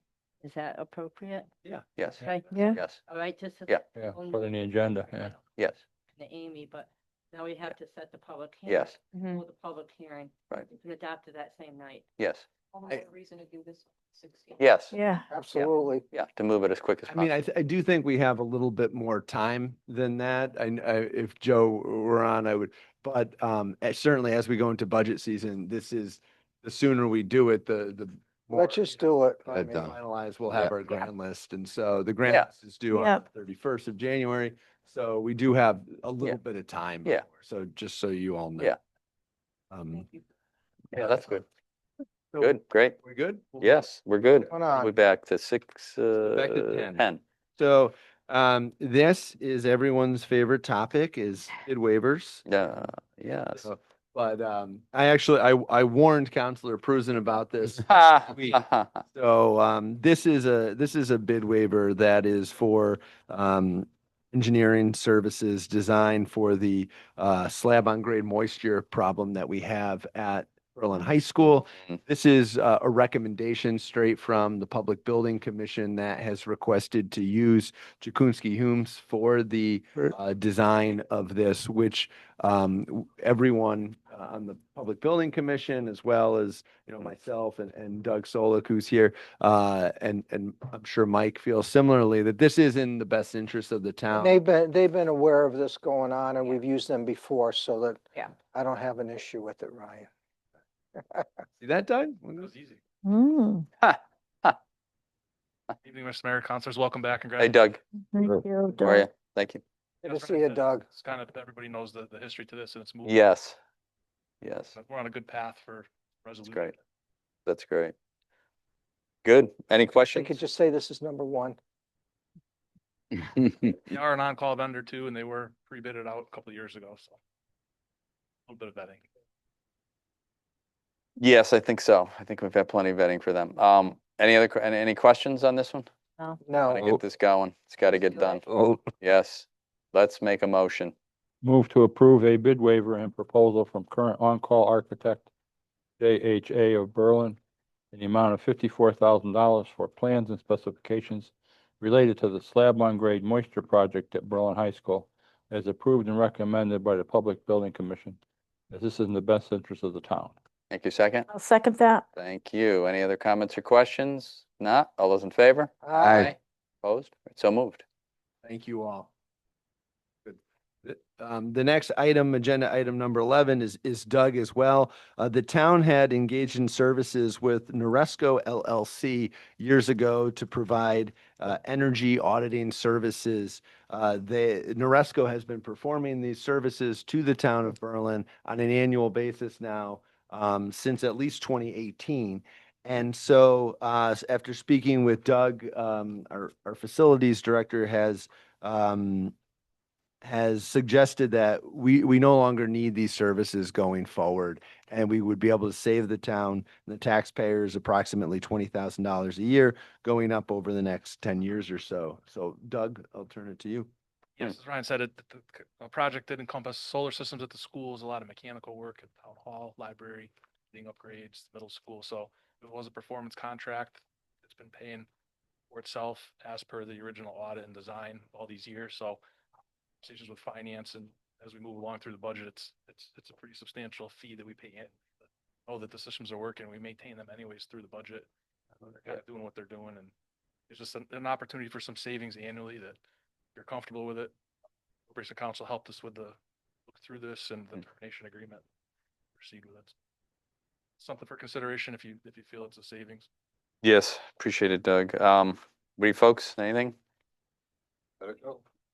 yeah, well, Right. you spend the money. I agree with that. I think we're all on that wavelength. Beautiful report they provide us every year with a We lot see, of data, but yeah, a lot of data. maybe not necessarily necessary anymore. So Yeah.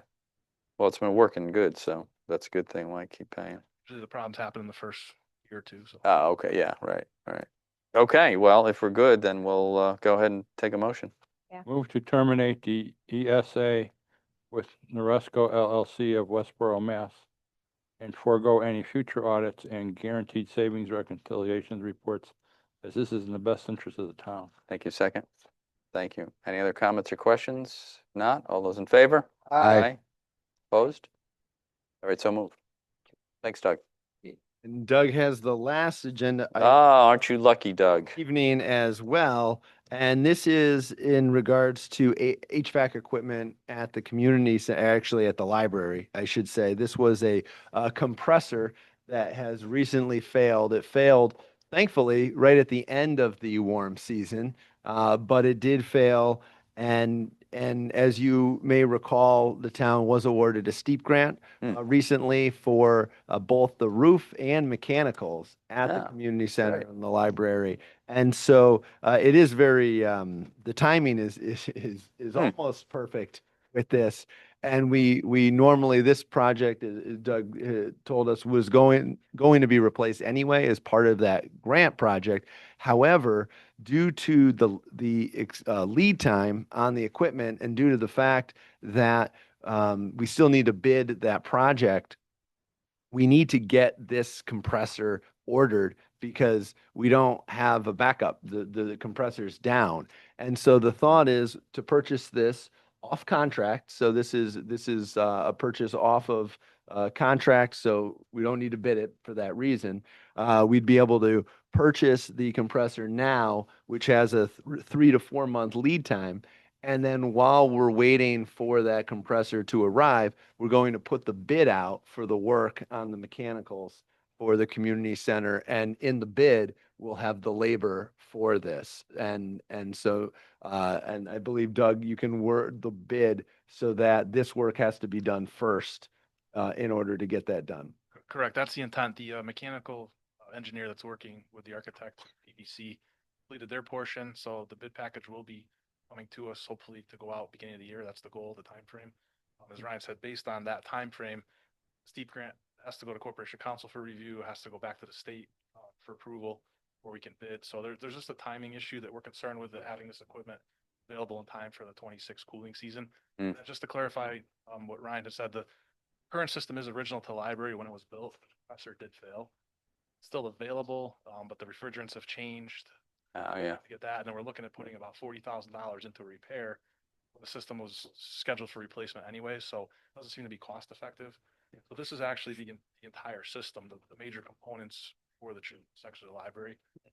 This was what was going to be part of the bid package anyways. It's been specified by the manufacturer. It's proprietary direct replacement equipment, main equipment. So what we're proposing to purchase now would be in the bid package anyways. We're just trying to take that out, purchase it directly to have that here, get ahead of the lead time, because once it goes into production, it's 3 to 4 weeks. But as part of the bid package, the approvals, the shop drawings, the review. So we may not be ordering until March or April of next year, which we're going to miss the whole cooling season.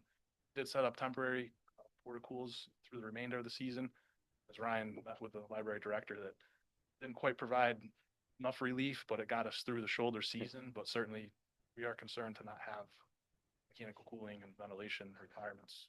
Oh, yeah, of course.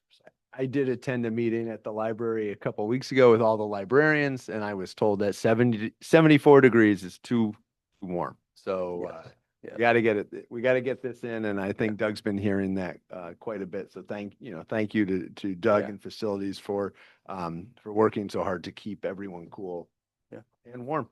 And so we ran out of sand in the hourglass for a few systems, as if you heard that. We've done some downstairs in the community center, but also this was the major kind of blow we took this year. But it's great that we did receive the grant. That's great. Timing's been just a little tough, but we're still moving in the right direction. Be okay. Good. Thank you. Any other questions? Doug. Thanks, Doug. Questions? You all. We're good. All right. Move to utilize OMNIA Racine contract number 3341 for the purchase of the specified replacement HVAC equipment AHU and CU2 for the children's section of the library from Train US Incorporated for $107,045 as approved by the engineer, manufacturer, and PBC. Second. Thank you, Donna. Any other comments or questions? Hearing none. All those in favor? Aye. Opposed? So moved. Well, happy Thanksgiving. All right. Thank You too. You Thanks, too, Doug. Doug. Thanks. Hello. Okay. Appointments. We got one appointment here, right? One. Yeah. Uno. Yes, indeed. So, Christopher Way. So I'm laughing at that too. Yeah. oh. Now she'll have streetlights. Yeah. Yeah. All right, so we'll open up, go I ahead. nominate Jamie Audette for the Visiting Nursing Association Board. Thank you. Any other nominations for this spot? Hearing none, we'll go and close the nominations. All those in favor? Aye. Aye. Opposed? All right, so moved. Welcome. Yeah. Yeah. Oh, really? Oh, that's pretty funny. Okay, where are we at here? Town manager's report. All right. Moving right along. Moving right along. I do have just a few things to just run through here. Sure. So welcome to a new council. And Yeah. congratulations Yeah, again. because everybody's very unfamiliar up here. We don't recognize anybody Yeah. here. You know, we haven't seen everybody. No guy. Yeah, right, right. And I know it's the same council Yeah. as the last term, but with a new term, I did think it was a good time to just talk about goal setting, what you as a council wish to accomplish over the next 2 years, what you want to do, what you want to achieve. I know there's things like the YMCA. There at Patterson Way, there's the charter revision that we've talked about as a council. We've talked about the East Berlin pool. I think we've moved a lot further with that today. So, and those are just the things that I wrote down quickly. And so you don't have to answer it tonight, but I do think it's important that you think about what you want to accomplish, and then we can talk about it. And, myself and our staff and Attorney D'Onofrio, we're all here to help facilitate what you all would like to see for the town. So it's a good time to kind of reset, I think.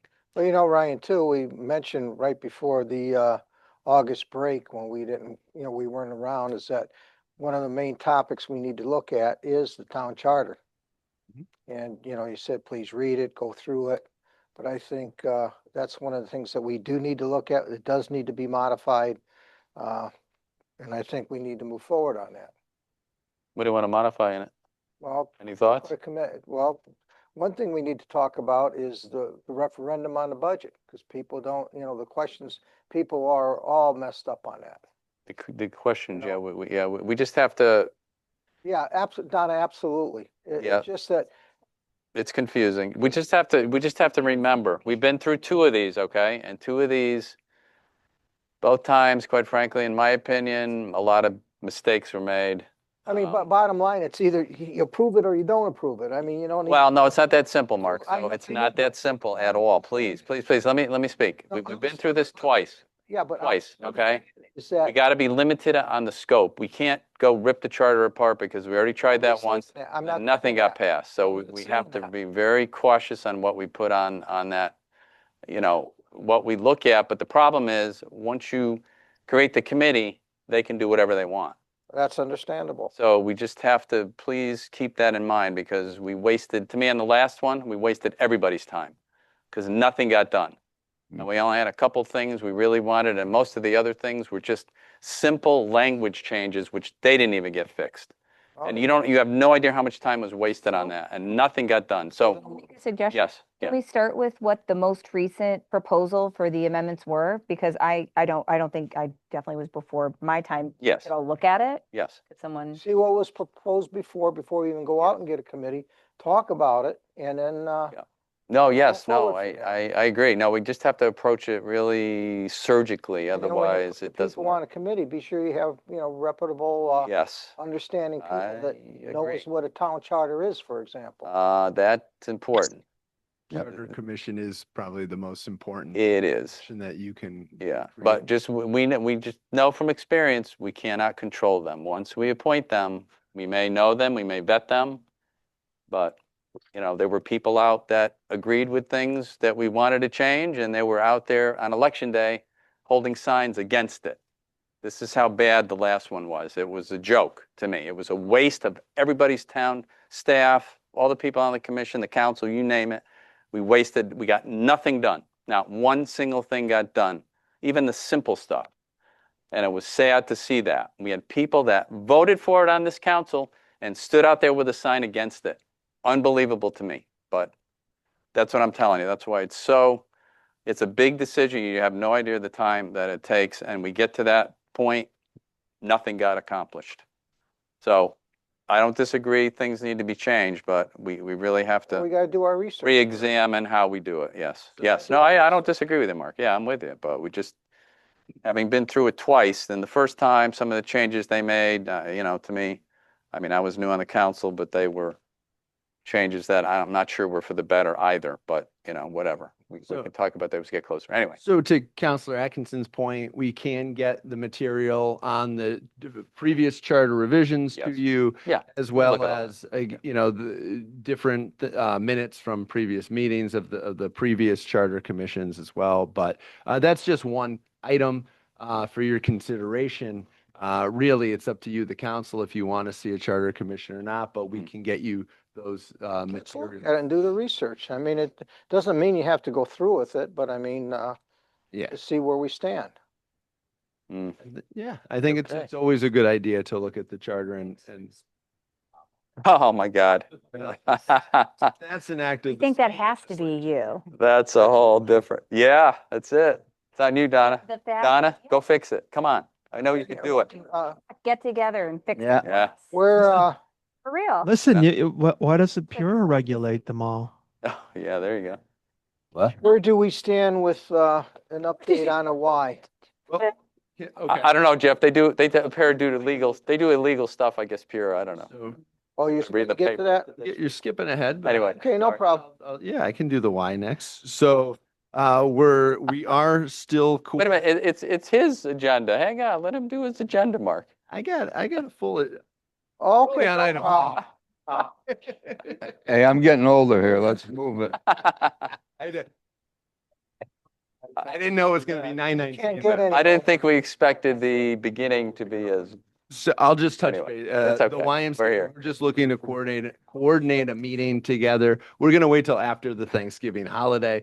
By the next meeting, December 16th, I expect to have met with the YMCA and we'll have a better update for you. But that is still moving ahead. I do know that Jim Mahoney spoke with John Benigni with the YMCA last week, had a very good conversation. I think it was 2 weeks ago, but I'll have a better answer for you on the 16th. Okay, 'cause, I mean, it's been a year, you know. Of course, I do know that, but we've done a lot in that year, as you know. Understood. I'm just saying, it's just, you know, I know. it's been a year. And we're gonna keep moving on it as quickly as we can, I promise. The connectivity grant, I just want to reiterate, Sorry. Oh, my God. My microphone's on. Sorry, guys. Gets that. Sorry, guys. just want to say. Minor heart attack, I know. My elbow. Never mind. All right. I need an EMT here for Peter. We're not sure. He was startled. I almost went down on that sucker. That's okay. So the town did receive an With that, let's turn them off. $800,000 connectivity grant for sidewalks by Hubbard School in Griswold, and so these are new sidewalks, and it's a great grant. It was a competitive grant, and so I just want to congratulate the town staff that wrote it in planning and zoning as well as economic development. So in addition, we've been discussing the parking lot at the senior center, and as we talk about Patterson Way and the YMCA and what's going to become of that property, it seems more and more likely that the senior center is going to be staying where the senior center is. And if that's the case, I do think it's time that we explore the parking lot there and adding additional spaces. The seniors have requested this, and the town did some preliminary design work over this past summer. And so we do have plans to add 16 spaces that would be utilizing the existing property. And speaking with our finance director, we do have some LoCIP funding that I'm planning on putting in the fiscal 27 budget to accomplish this. And we still need to do the architect and engineering for this, the design work. And so I'd like to bring a proposal for the design work to the council before the next budget season starts, because I'd like the design work to start now so that July 1 with the new budget, we're ready to go and we can get that out to bid, the actual construction of the parking lot. So I just want to mention that to you now, see what your thoughts were. I think that makes sense. And with that, let's add and I know you're working on it, but I just want to make sure the council knows about the other issue at the senior center. It's on there. Okay, that's your second one. I'm glad we just found this out, which was very, very disturbing to me, to be at the Commission on the Aging and hear about the toilets at the senior center that have been not working right for the folks. They're not at the right height apparently, and for some reason we've never heard of it on the council. I've never heard of it in 10 years as the mayor, and it's sad to hear that they have not fixed them yet. And that was very disturbing to hear that from a lady on the commission. The wrong height. Yeah, they're too low. Too low. And we've never heard it. We've never got this far. And that's just horrible because the comment made at the Commission on the Aging was, oh, well, it was too expensive. Like, said who? Who said it was too Just change the expensive? fixture? No, well, yeah, I mean, I guess there's some other stuff. I know you've done your research on it. We're starting to, but I just was really disturbed to hear that it's never made it to us, which I am sure is not that big of a project. So But anyway, so yes, lead into, yes. So lead into Yes, what have you the found out? bathrooms, which I just learned about Yes. as well. Yes.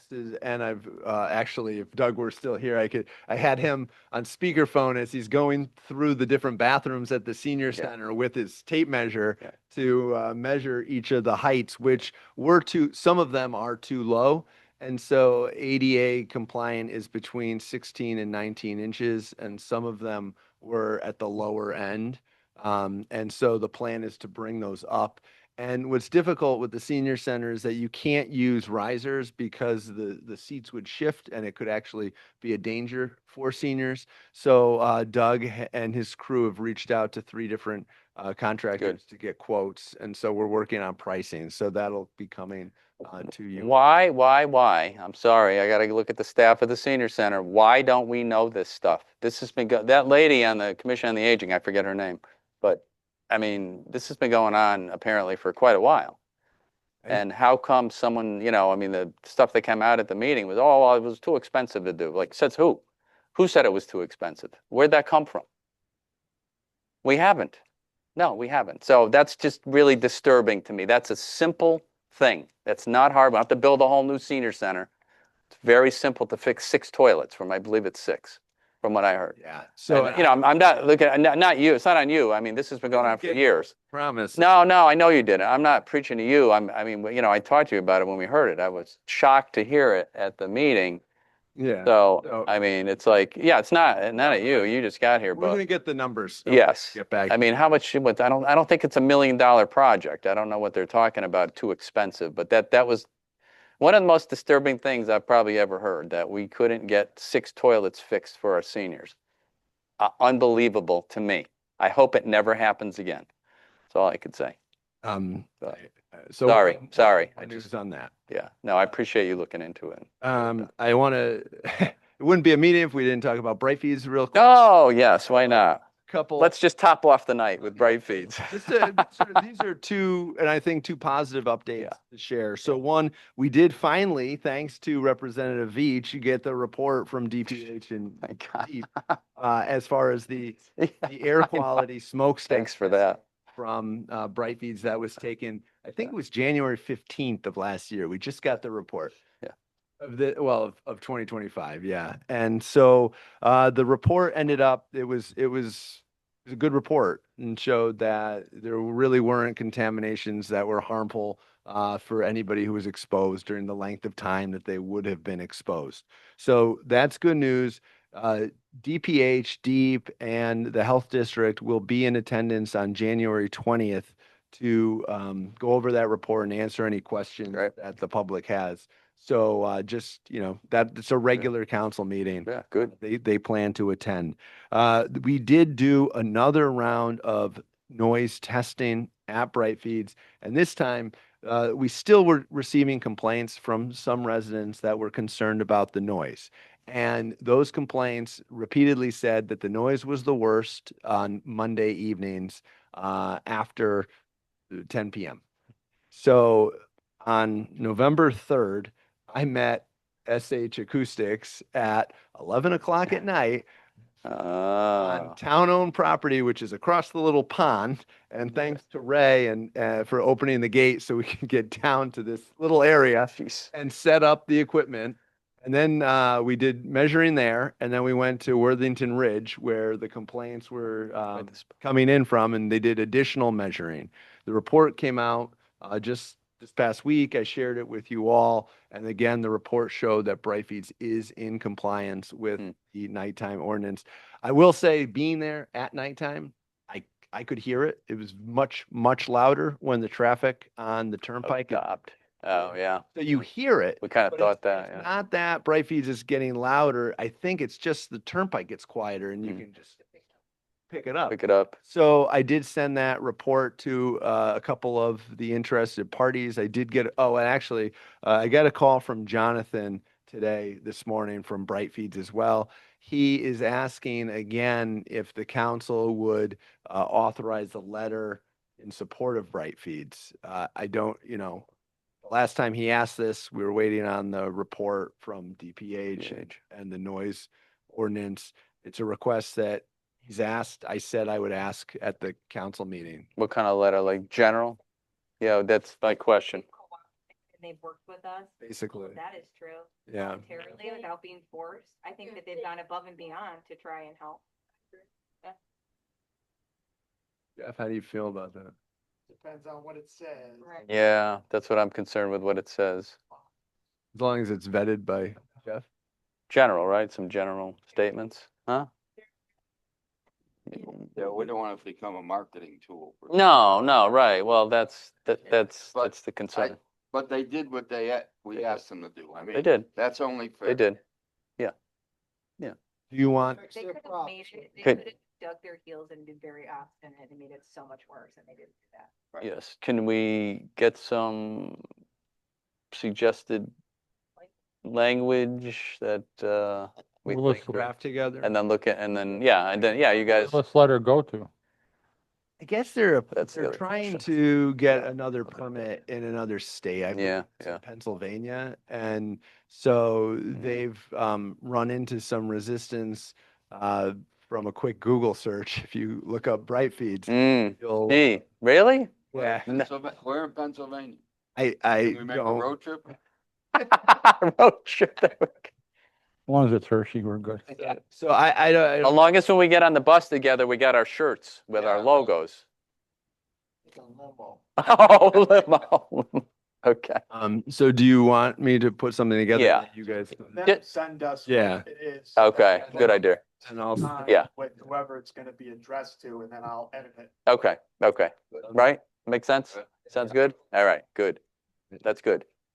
Yes, yes, yes, yes, exactly. Thank you, guys. Yeah, thanks. No, that's good. The next up, I do want to thank Counselor Prusen for identifying a couple typos in the town's purchasing policy. Those typos have been corrected. It's fixed on the town website, so that it has been adjusted.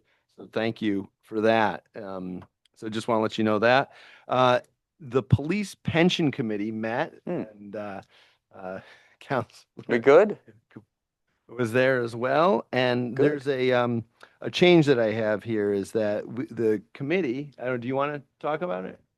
So the committee changed one funding allocation from money markets to bonds due to decreased interest rates. So as the interest rate goes down, we thought it was appropriate to move but it remains within a fixed asset class. So that was not changed. Nice. But there was just a recommendation and we wanted to share that. But all in all, everything is in good shape. The funding funds remain standing there. I'll skip over for the sake of time. We had a capital meeting last week. And I want to thank Board of Finance members who attended. You should have all received the link to the Zoom meeting. It's only 2.5 hours long. So I encourage you. Oh, that's it? Maybe while you're waiting for your guests to arrive on Thursday, you could put it on. I think if we get home tonight, we could do another 2.5 hours and watch it. You're assuming we're getting home tonight. And actually, I had one other one. America 250. I want to thank Kate for all her work. We had a fundraiser that was held, and I don't think we've talked about it since then. But I want to thank Attorney D'Onofrio and his firm for a very generous donation to that cause. And this is Thank you. Thank you. and Good. sure, yeah. You want- Sure. You know, I just had a. So, Kate. I got to, I can read you guys like.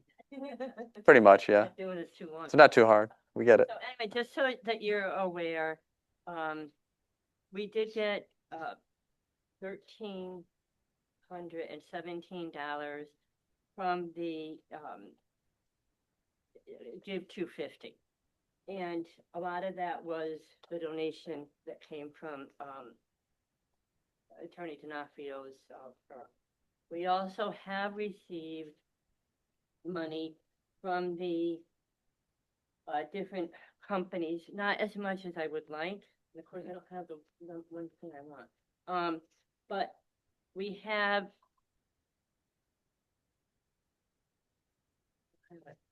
so we have received maybe about 7 donations. 2 of them were $1,000. There was several for $250, and there was, which I thought was cute, you know, $250. And then there was a couple that were like $100. A lot of the envelopes came back, so we're relooking at those to see what the mistake was on the address, Oh, and we'll send those back out. But what I'm going to ask, and I won't, you know, go through the whole thing now, but heavy hitters we need. Mm. We need the heavy hitters in town. Are you going to share the list of who you did get money in from? Yes, I will. Okay. All right. So I really don't want to embarrass anybody or anything. No, But the no. companies that did give were very generous. Yeah. And like I said, we already received 2 $1,000 ones. But we don't wanna hit up the ones that are in the game. Right, right. They're not the Yeah. heavy hitters that I have. Yeah. So. Yeah. What, I'm just curious, like, is there an amount you think you need to do what you're thinking of doing? I mean, just, On what you want us to do. Oh, okay. I did also, though I don't remember what I wrote, I did also apply to Marjorie Moore. oh, yes, all right, I think you That is mentioned due December 1st, it. Okay, and I asked for 20,000 from them. okay. All right, we'll see how that goes. It does take, a couple months to hear back from them. Okay. So the other thing is that, it would be to do promotions, to hopefully do fireworks if we could. Yeah. That is the big thing, is whether or not we can do that. The other thing is that, and I guess I can say something. So we had reached out to the Berlin Lions Club about doing a Yankee Peddler Day. Upon our meeting in November, we felt that it was too big, too much. And also major concern that if we did have rain, we would lose a lot of parking. All right, so I reached out to the Veterans Commission to possibly use the Veterans Park. Oh, And then I had a conversation with the American Legion about using their parking, and also the VFW about using their parking and their space. And the idea is that, of course, that abuts like the back of the couple of the restaurants along Farmington Avenue and that whole bit. So would be plenty of parking along those lines. If it rains, we have an issue. There's no place to really hide. The VFW, their meeting is going to be on December 10th. And at that point, they'll bless it. We will stay with the date of May 30th. Our next America 250 meeting is on December 11th. I won't be there, but we'll have all the information to go forward with it. The big thing will be the scavenger hunt that will take place in the spring. I believe that Chris Cody is still on target to hopefully do something as a play in April. We would do Yankee Peddler Day in May. And then, depending upon money and different things along those lines, there's other things we could do. And also, I know that Kensington Free Library on Worthington Ridge would like to do another walk of the different homes and talk about all that different things. So there's things coming. A lot of them are very inexpensive to do, but we would still need like signage and that whole bit. What? And tomorrow we are going to be wearing our sweatshirts and hats. And we will do a little advertisement that if you don't know what to buy for Christmas, no. we got the thing for you. Have you all picked up your America 250 merchandise? No.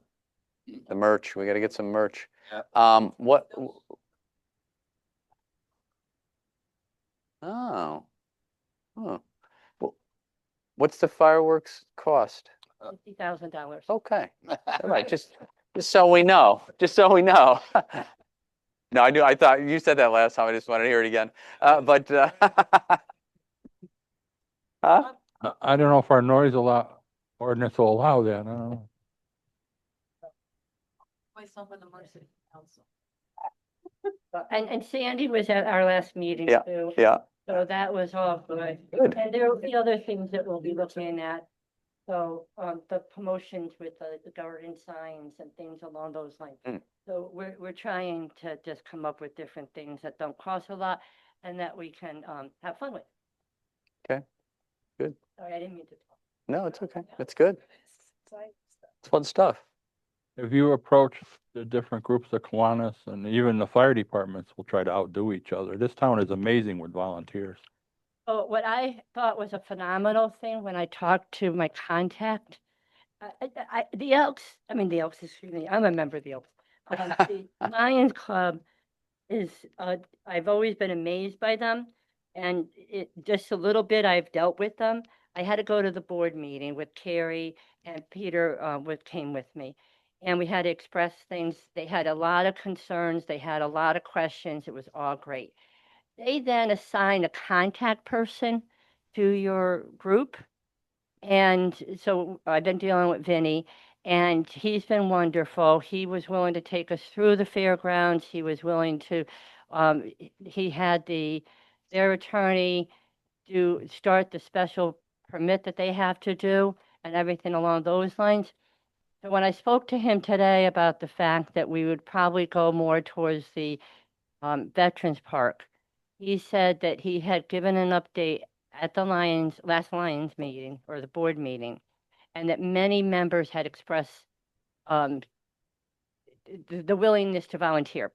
Yeah, that's good. Which was phenomenal because I know how hard they work. I understand how great the Lions are, but they're not the only group in town. When I've asked a few times for other things, everybody stepped up, so. So what we hope to do is once we get it settled, that we are going to go ahead with the Veterans Park, and that we get the blessing of the VFW, that we will put out on Facebook and other social media that we're going to start having meetings on the Yankee Peddler Day.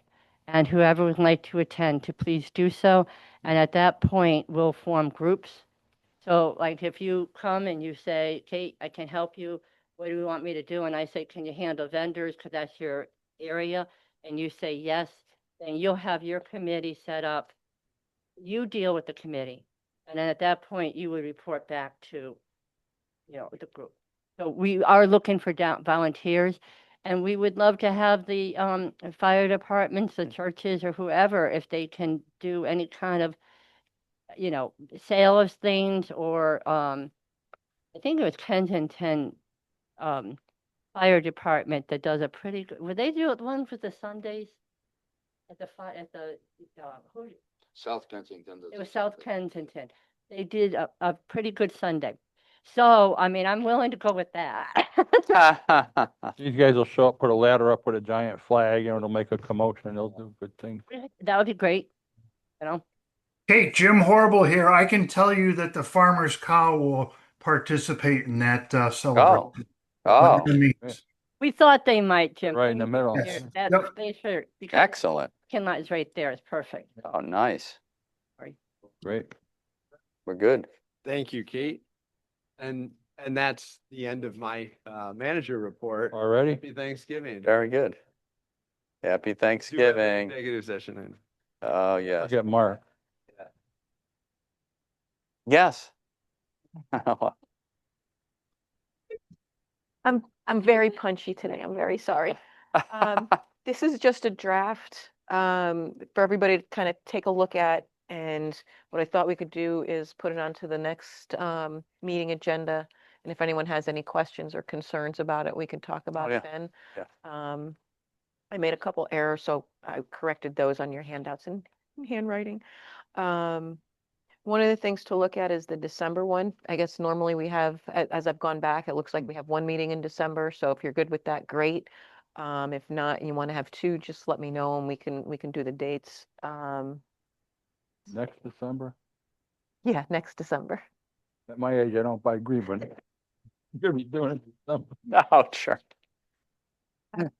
But again, just take a look. You know, I did shift November around like I did this year because of the election. So instead of the 1st and 3rd, we kind of do the 2nd and 4th that month. So. Thank you. Thanks, Sandy.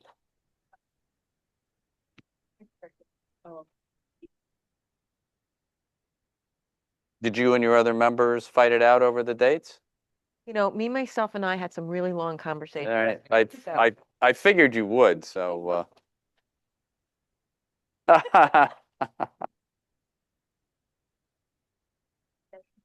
We have to have Mark's report first. Counselor Communications. yes. We got minutes. Counselor, and the minutes. So Counselor Communications are on that. No special committee. Oh, special committee reports. What do we have? Anything on that?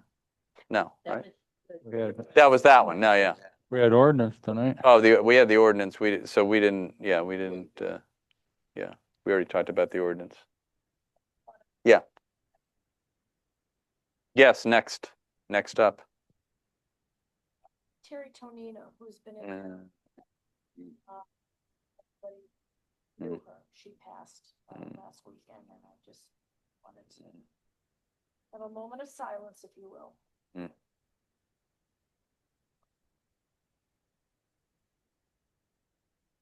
Thank you.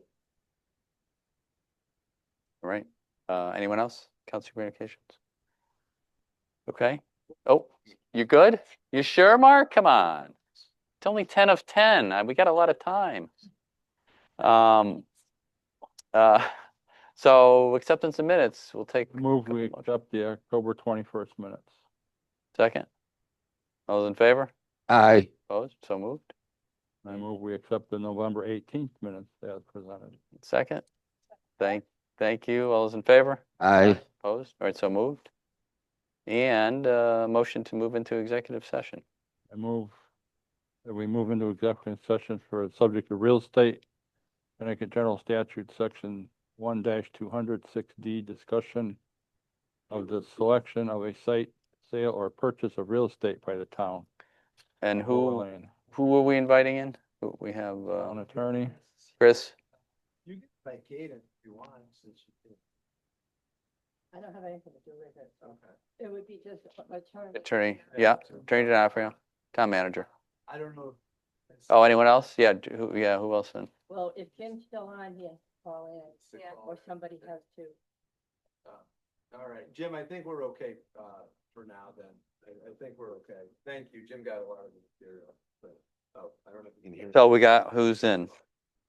We've got the motion. All those in favor? Aye. Opposed, so moved. All right, so give us a moment to get our act together here, right? Let's get our act.